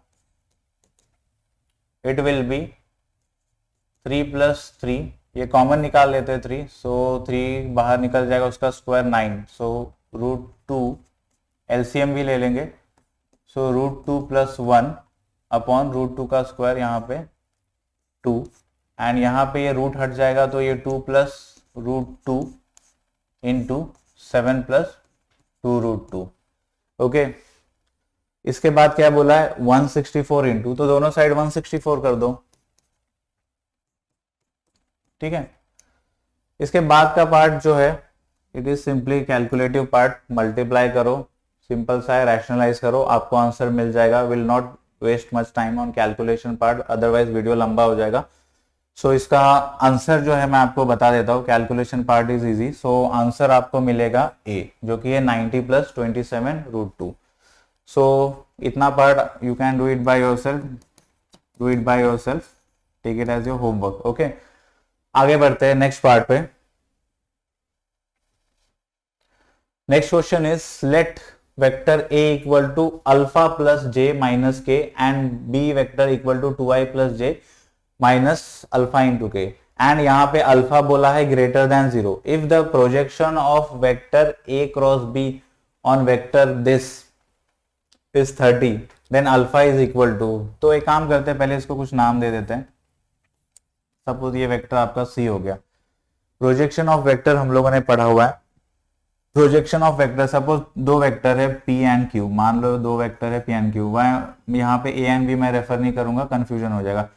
P and Q दो वेक्टर है, अगर P का प्रोजेक्शन Q पे लेना है, so the projection is given bye 1 bye magnitude of Q into dot product of P into Q। ये formula आप लोगों ने आपकी एनसीईआरटी में पढ़ा होगा। तो यहाँ पे P क्या हो जाए यहाँ पे मेरे लिए projection of this upon this, तो मेरे लिए यहाँ पे P ये वेक्टर हो गया and this vector is Q for me. समझ में आया? तो पहले P फाइंड आउट कर लेते हैं। P क्या है तुम्हारा, A cross B,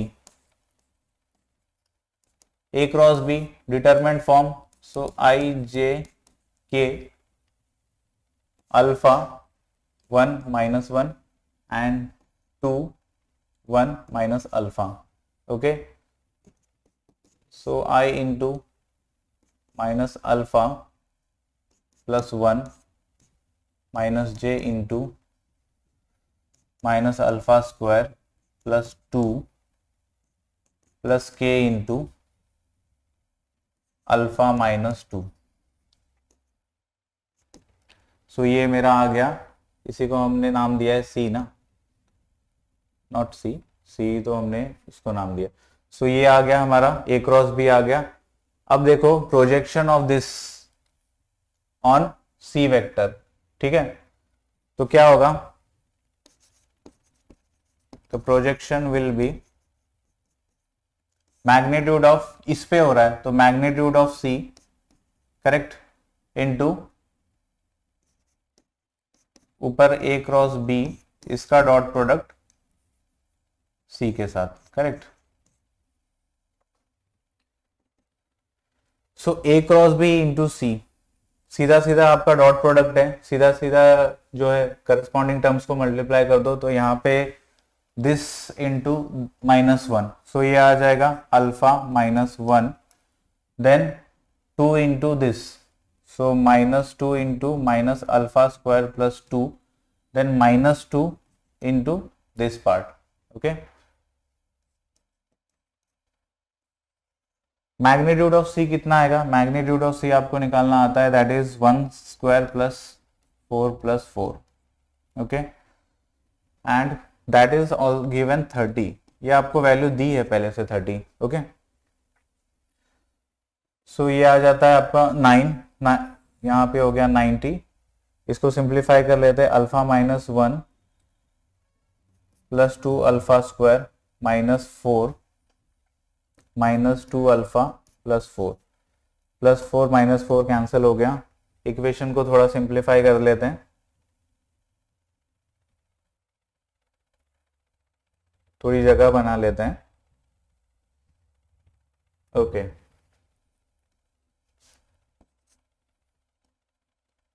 so 90 equal to what I am getting 2 alpha square minus alpha -1, so ultimately equation आया आपको 2 alpha square minus alpha minus 91 equal to 0। So 91 को I can break 13 into 7, yes 13 into 7 into 2, so ये simplify करेंगे तो ये हो जाएगा मेरा -14 alpha plus 13 alpha minus 91 equal to 0।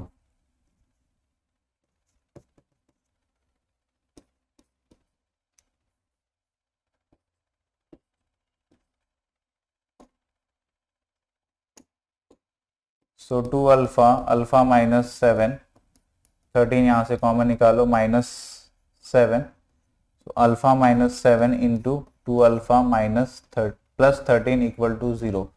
So alpha की दो वैल्यूज आती है, एक आती है alpha equal to 7 and alpha equal to -13/2, so दो वैल्यूज मिल रही है मुझे।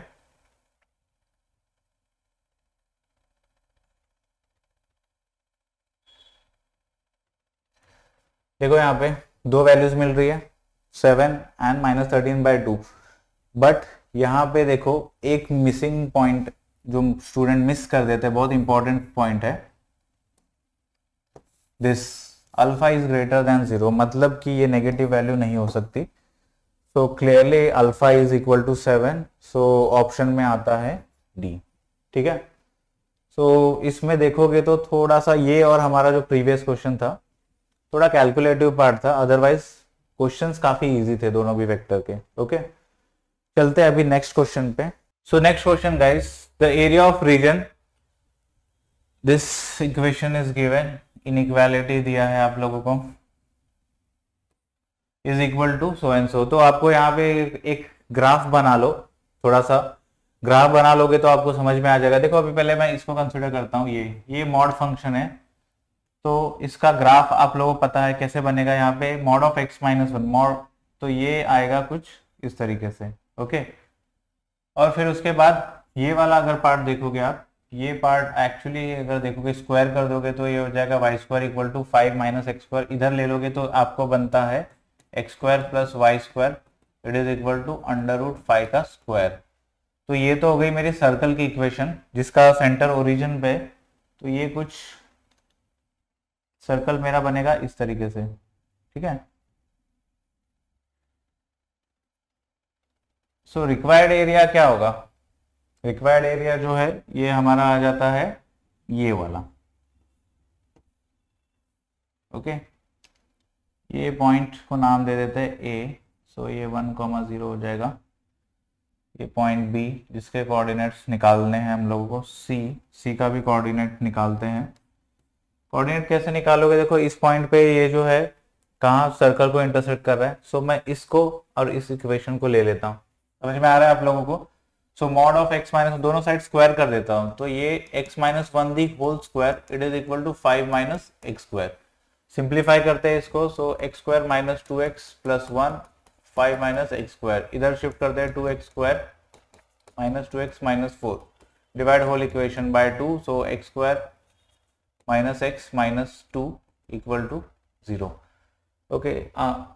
यस, इसके बाद क्या है, फैक्टराइज करेंगे तो आपको मिलेगा यहाँ पे x minus 2 into x plus 1 equal to 0, that gives me x equal to 2 and x equal to minus 1। So उस हिसाब से y क्या आ जाएगा, देखो y की वैल्यू यहाँ इस इक्वेशन में पुट कर दो, y equal to under root 5 minus x square. यहाँ पे अगर मैं x जो है 2 पुट करता हूँ तो 4 5 माइनस 4 1, यहाँ पे 1 आ जाएगा, एंड माइनस 1 पुट करता हूँ तो क्या आ रहा है 5 माइनस 4, तो यहाँ आ जाएगा स्क्वायर रूट 2।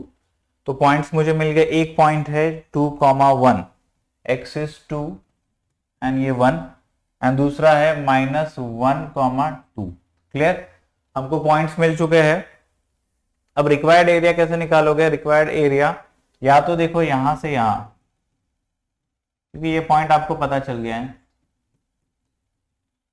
ये पॉइंट यहाँ पे है 2 एंड यहाँ पे पॉइंट है -1, तो यहां से यहाँ इंटीग्रेट कर दो और उसमें से ये जो है ट्राइंगल, दोनों छोटे ट्राइंगल का एरिया सब्ट्रैक्ट कर दोगे, आपको ये मिल जाएगा। क्लियर, वैसा कर सकते हो, या फिर एक और तरीका है, ये जो है ज्वाइन कर दो, BC को जो है ना आप ज्वाइन कर दो, फिर क्या करो ट्राइंगल ABC का एरिया निकालो, और फिर ये सेगमेंट का एरिया, सेगमेंट का एरिया आप कैसे निकालोगे,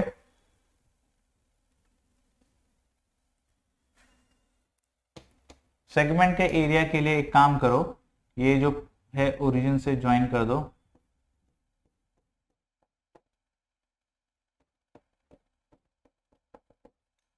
सपोज ये पॉइंट है O, ओके।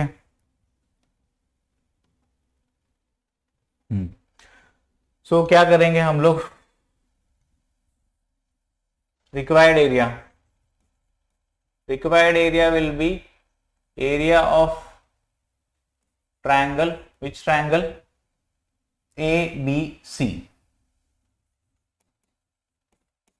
प्लस अब ये वाला एरिया, ये सेगमेंट वाला area, this area, okay.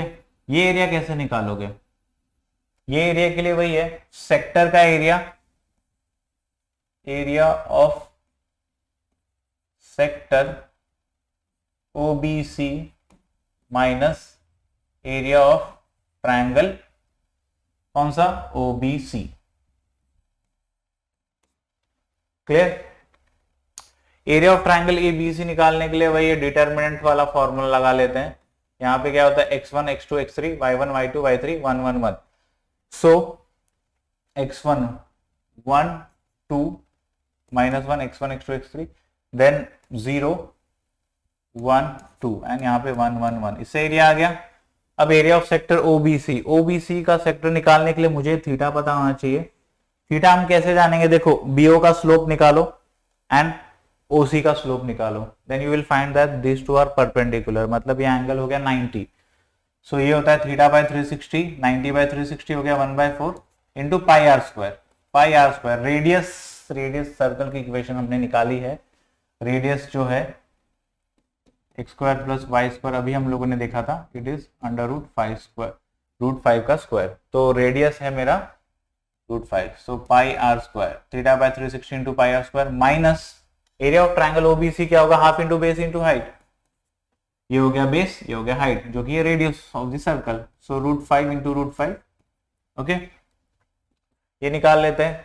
So half into 1 into 1 minus 2, then ये तो 0 हो गया, प्लस 1 इंटू 4 प्लस 1, प्लस ये 5 पाई बाय 4 माइनस 5 बाय 2। सो कितना आ रहा है, हाफ, ये तो -1 माइनस 1 प्लस 5,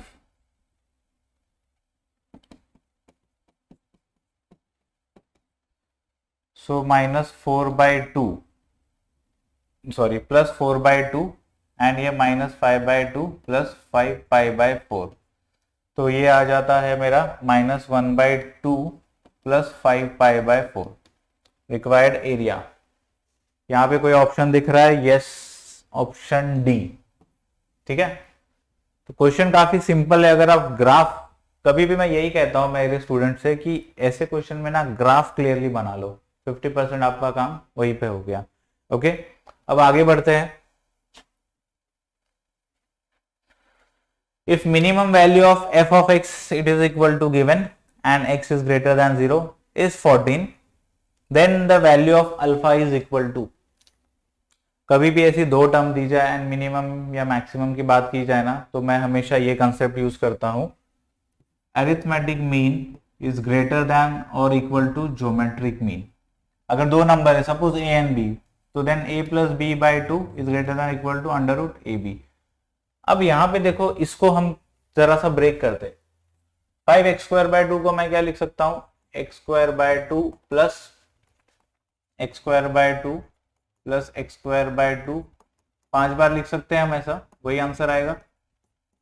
एंड इसको ब्रेक कर देते हैं alpha upon 2x⁵ plus alpha upon 2 into x⁵, ये हो गया। सो इसका अरिथमेटिक मीन, थोड़ा सा यहां शिफ्ट कर लेते हैं, ओके, इसका अरिथमेटिक मीन क्या होगा, plus this divide by 7, this will B greater than और इक्वल टू इनका ज्योमेट्रिक मीन। समझ में आ रहा है? ज्योमेट्रिक मीन इनका क्या होगा, 7th रूट ऑफ, यहाँ पे दो टर्म थी तो स्क्वायर रूट था, 3 टर्म होती तो क्यूब रूट होता, अब यहाँ पे 7 टर्म है तो 7th रूट ऑफ, फिर क्या होगा, इन सब का अंदर देखो क्या हो रहा है, प्रोडक्ट, तो इनका प्रोडक्ट, अभी इनका प्रोडक्ट जरा ध्यान से देखो, यहाँ पे देखो कितने 2 है, प्रोडक्ट है सबका, 1 2 3 4 5 6 7, तो ये हो गया डिनोमिनेटर में 2⁻7, alpha into alpha, alpha square, यहाँ पे देखो x⁵ इंटू x⁵ x⁻10 हो गया, ऊपर देखोगे इनका प्रोडक्ट भी x⁻10, तो ये कैंसल आउट हो गया। सो मेरा आंसर आ गया ये। ठीक है, 7 को उधर भेज देते हैं, और ये जो टर्म थी ये क्या है, ये टर्म वापस से ओरिजिनल टर्म लिख देते हैं हम लोग, which is 5x² upon 2 plus alpha upon x⁵ is greater than equal to 7, इधर चला गया। ठीक है, एंड ये 7th रूट ऑफ दिस को मैं ऐसे लिख देता हूं।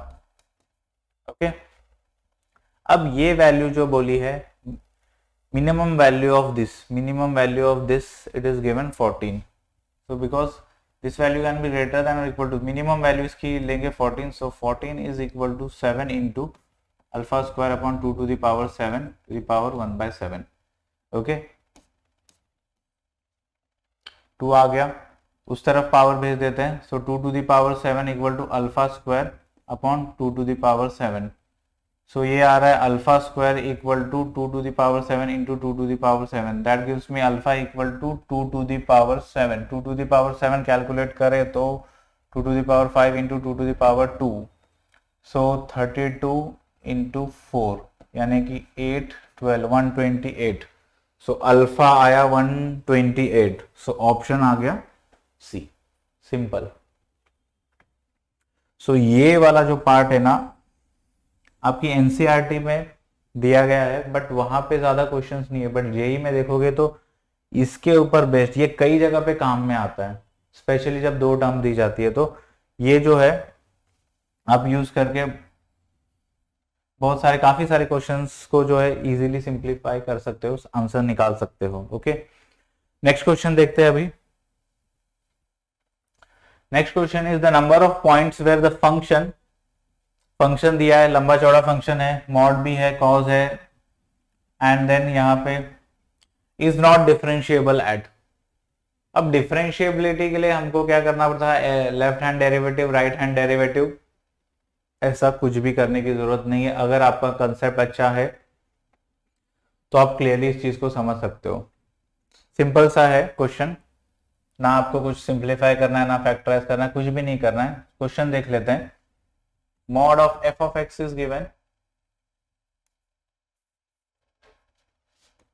f of x is given mod of x minus 1 into cos of mod of x minus 2 into sin of mod of x minus 1 plus x plus 3 into mod of, इसको factorise कर देते हैं।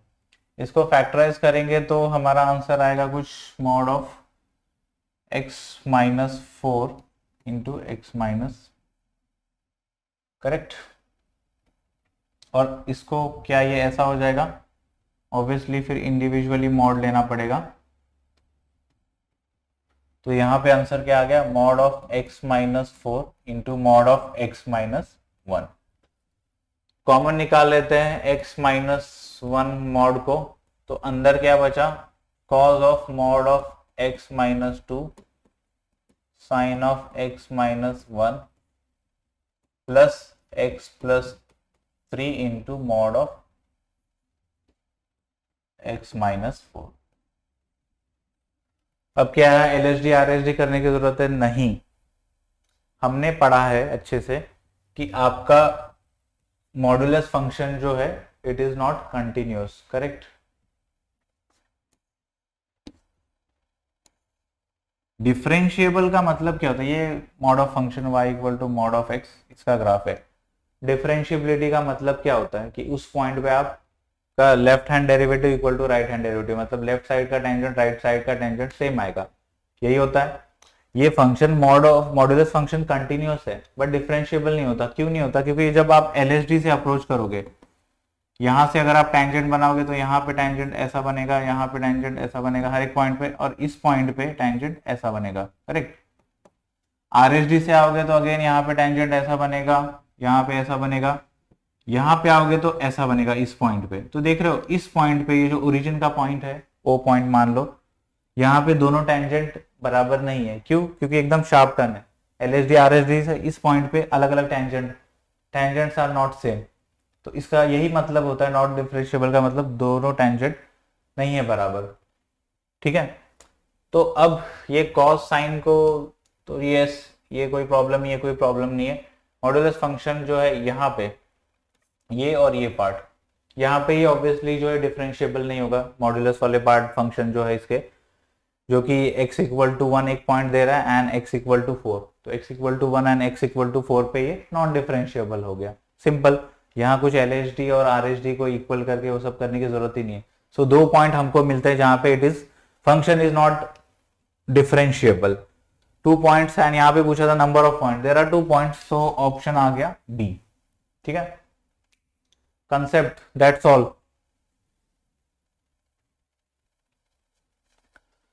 नेक्स्ट क्वेश्चन है, let S equal to set है जिसके अंदर elements दिए 1 2 3 4, मतलब नेचुरल नंबर्स ही है अप टू 2022।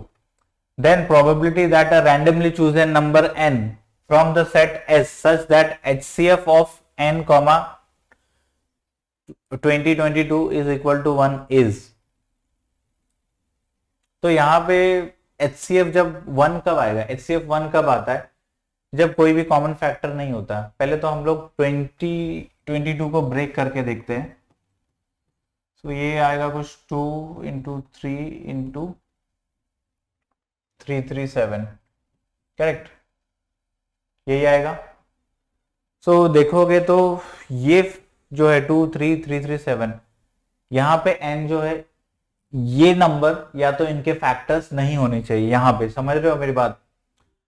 HCF 1 कब आएगा, जब ये नंबर और ये n इनके बीच में कोई भी कॉमन फैक्टर नहीं है। कॉमन फैक्टर कब आएंगे, जब या तो यहाँ पे n2 आएगा, 3 आएगा, 3 3 7, या तो इनके कोई मल्टीपल्स, समझ रहे हो, वो नहीं आने चाहिए।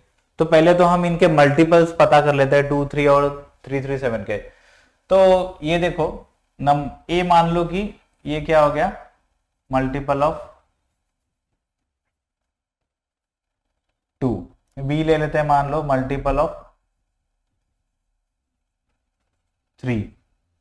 तो नंबर ऑफ एलिमेंट्स इन ए के जो है मल्टीपल, यानी कि 2 के मल्टीपल यहां से एग्जैक्टली इवन नंबर्स रहेंगे 1 से लेके 1 2 सॉरी 1 नहीं 2 4, ऐसा करते करते ये यहाँ जो है 1 0 1 1 तक, मतलब ऑलमोस्ट इसके हाफ, यानी कि नंबर ऑफ एलिमेंट्स हो गए मल्टीपल ऑफ 2 हो गए 1 0 1 1। देन बी के मल्टीपल, ठीक है, बी यानी कि मल्टीपल ऑफ 3, ये 3 से जाएगा क्या, 3 6 18, यस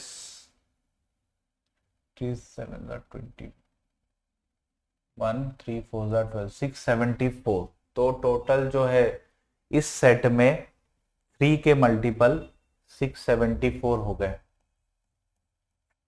ओके, अब इनका कंबाइन जो है हमको चाहिए इन दोनों के combine multiple, that will be number of elements of A plus number of elements of B minus number of elements of A intersection B. अब ए इंटरसेक्शन बी का मतलब क्या हुआ, 2 and 3 दोनों के मल्टीपल यानी कि बोथ 2 into 3 6, यानी कि 6 का मल्टीपल हमको देखना पड़ेगा। बात समझ में आ रही है, 6 का मल्टीपल देखना पड़ेगा। तो 6 से इसको डिवाइड कर देते हैं 2022 को, तो 6 3 is 18, 6 3 is 18, 6 7 is 42, 337। तो टोटल जो है 6 के मल्टीपल आते हैं 337। ओके, सो 1011 प्लस 674 माइनस 337, सो 1011 प्लस 337 आ गया। सो ये आ जाता है 841048, ठीक है। सो 1048 ऐसे नंबर्स है इसके अंदर जो हमको नहीं चाहिए, जो कि 2 से डिवाइड होता है एंड 3 से भी होते हैं। ओके, अब बचा है 337। 337 के मल्टीपल देख लेते हैं, यानी कि मल्टीपल ऑफ 337 एक बार देख लेते हैं। एक मिनट, ओके, तो अच्छा एक मिनट, यहाँ पे दिस इज एक्चुअली 1348, यस 1348, हाँ। सो what I was saying now, 337 के मल्टीपल देख लेते हैं। 337 के मल्टीपल 337 हो गया, 674 हो गया, देन 1011 एक आ जाता है, 1011 हो गया, देन इंटू बस आपको जो है 1 2 3, देन इंटू 4 करना है। सो 1358 1685 एंड फिर करेंगे तो 2022।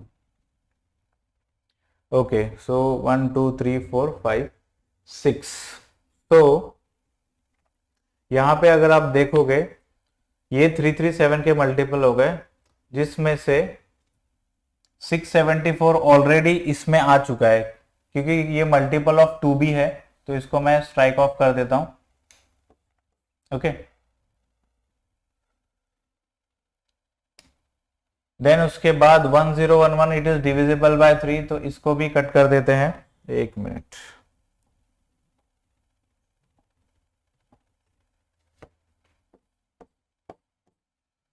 उसके बाद 1358 इवन नंबर है, तो ऑब्वियसली ये 2 से डिविजिबल है। 1685 नहीं, ये किसी से डिविजिबल नहीं है अदर देन 337। 2 ये तो 2 से डिविजिबल है। तो 2 नंबर ऐसे हैं इसमें और आते हैं जो कि डिविजिबल बाय 2022, मतलब 2022 को डिवाइड नहीं करते हैं। सो +2, सो 1350 जो हो गए मेरे रिक्वायर्ड एक्चुअल नंबर्स, जो n वैल्यू नहीं लेनी चाहिए, जिस n को वैल्यू वो नहीं लेनी चाहिए, अदरवाइज क्या हो जाएगा, HCF 1 नहीं आएगा। सो टोटल जो है आपका 2022 में से माइनस कर देते हैं 1350, करेक्ट। सो आपको रिक्वायर्ड मिल जाएगा 672 आर द रिक्वायर्ड नंबर्स इसके अंदर से जो आपको HCF1 देंगे। सो प्रोबेबिलिटी क्या होती है, फेवरेबल आउटकम जो कि 672 है अपॉन ऑल पॉसिबल आउटकम्स। सो कैंसिलेशन करते हैं,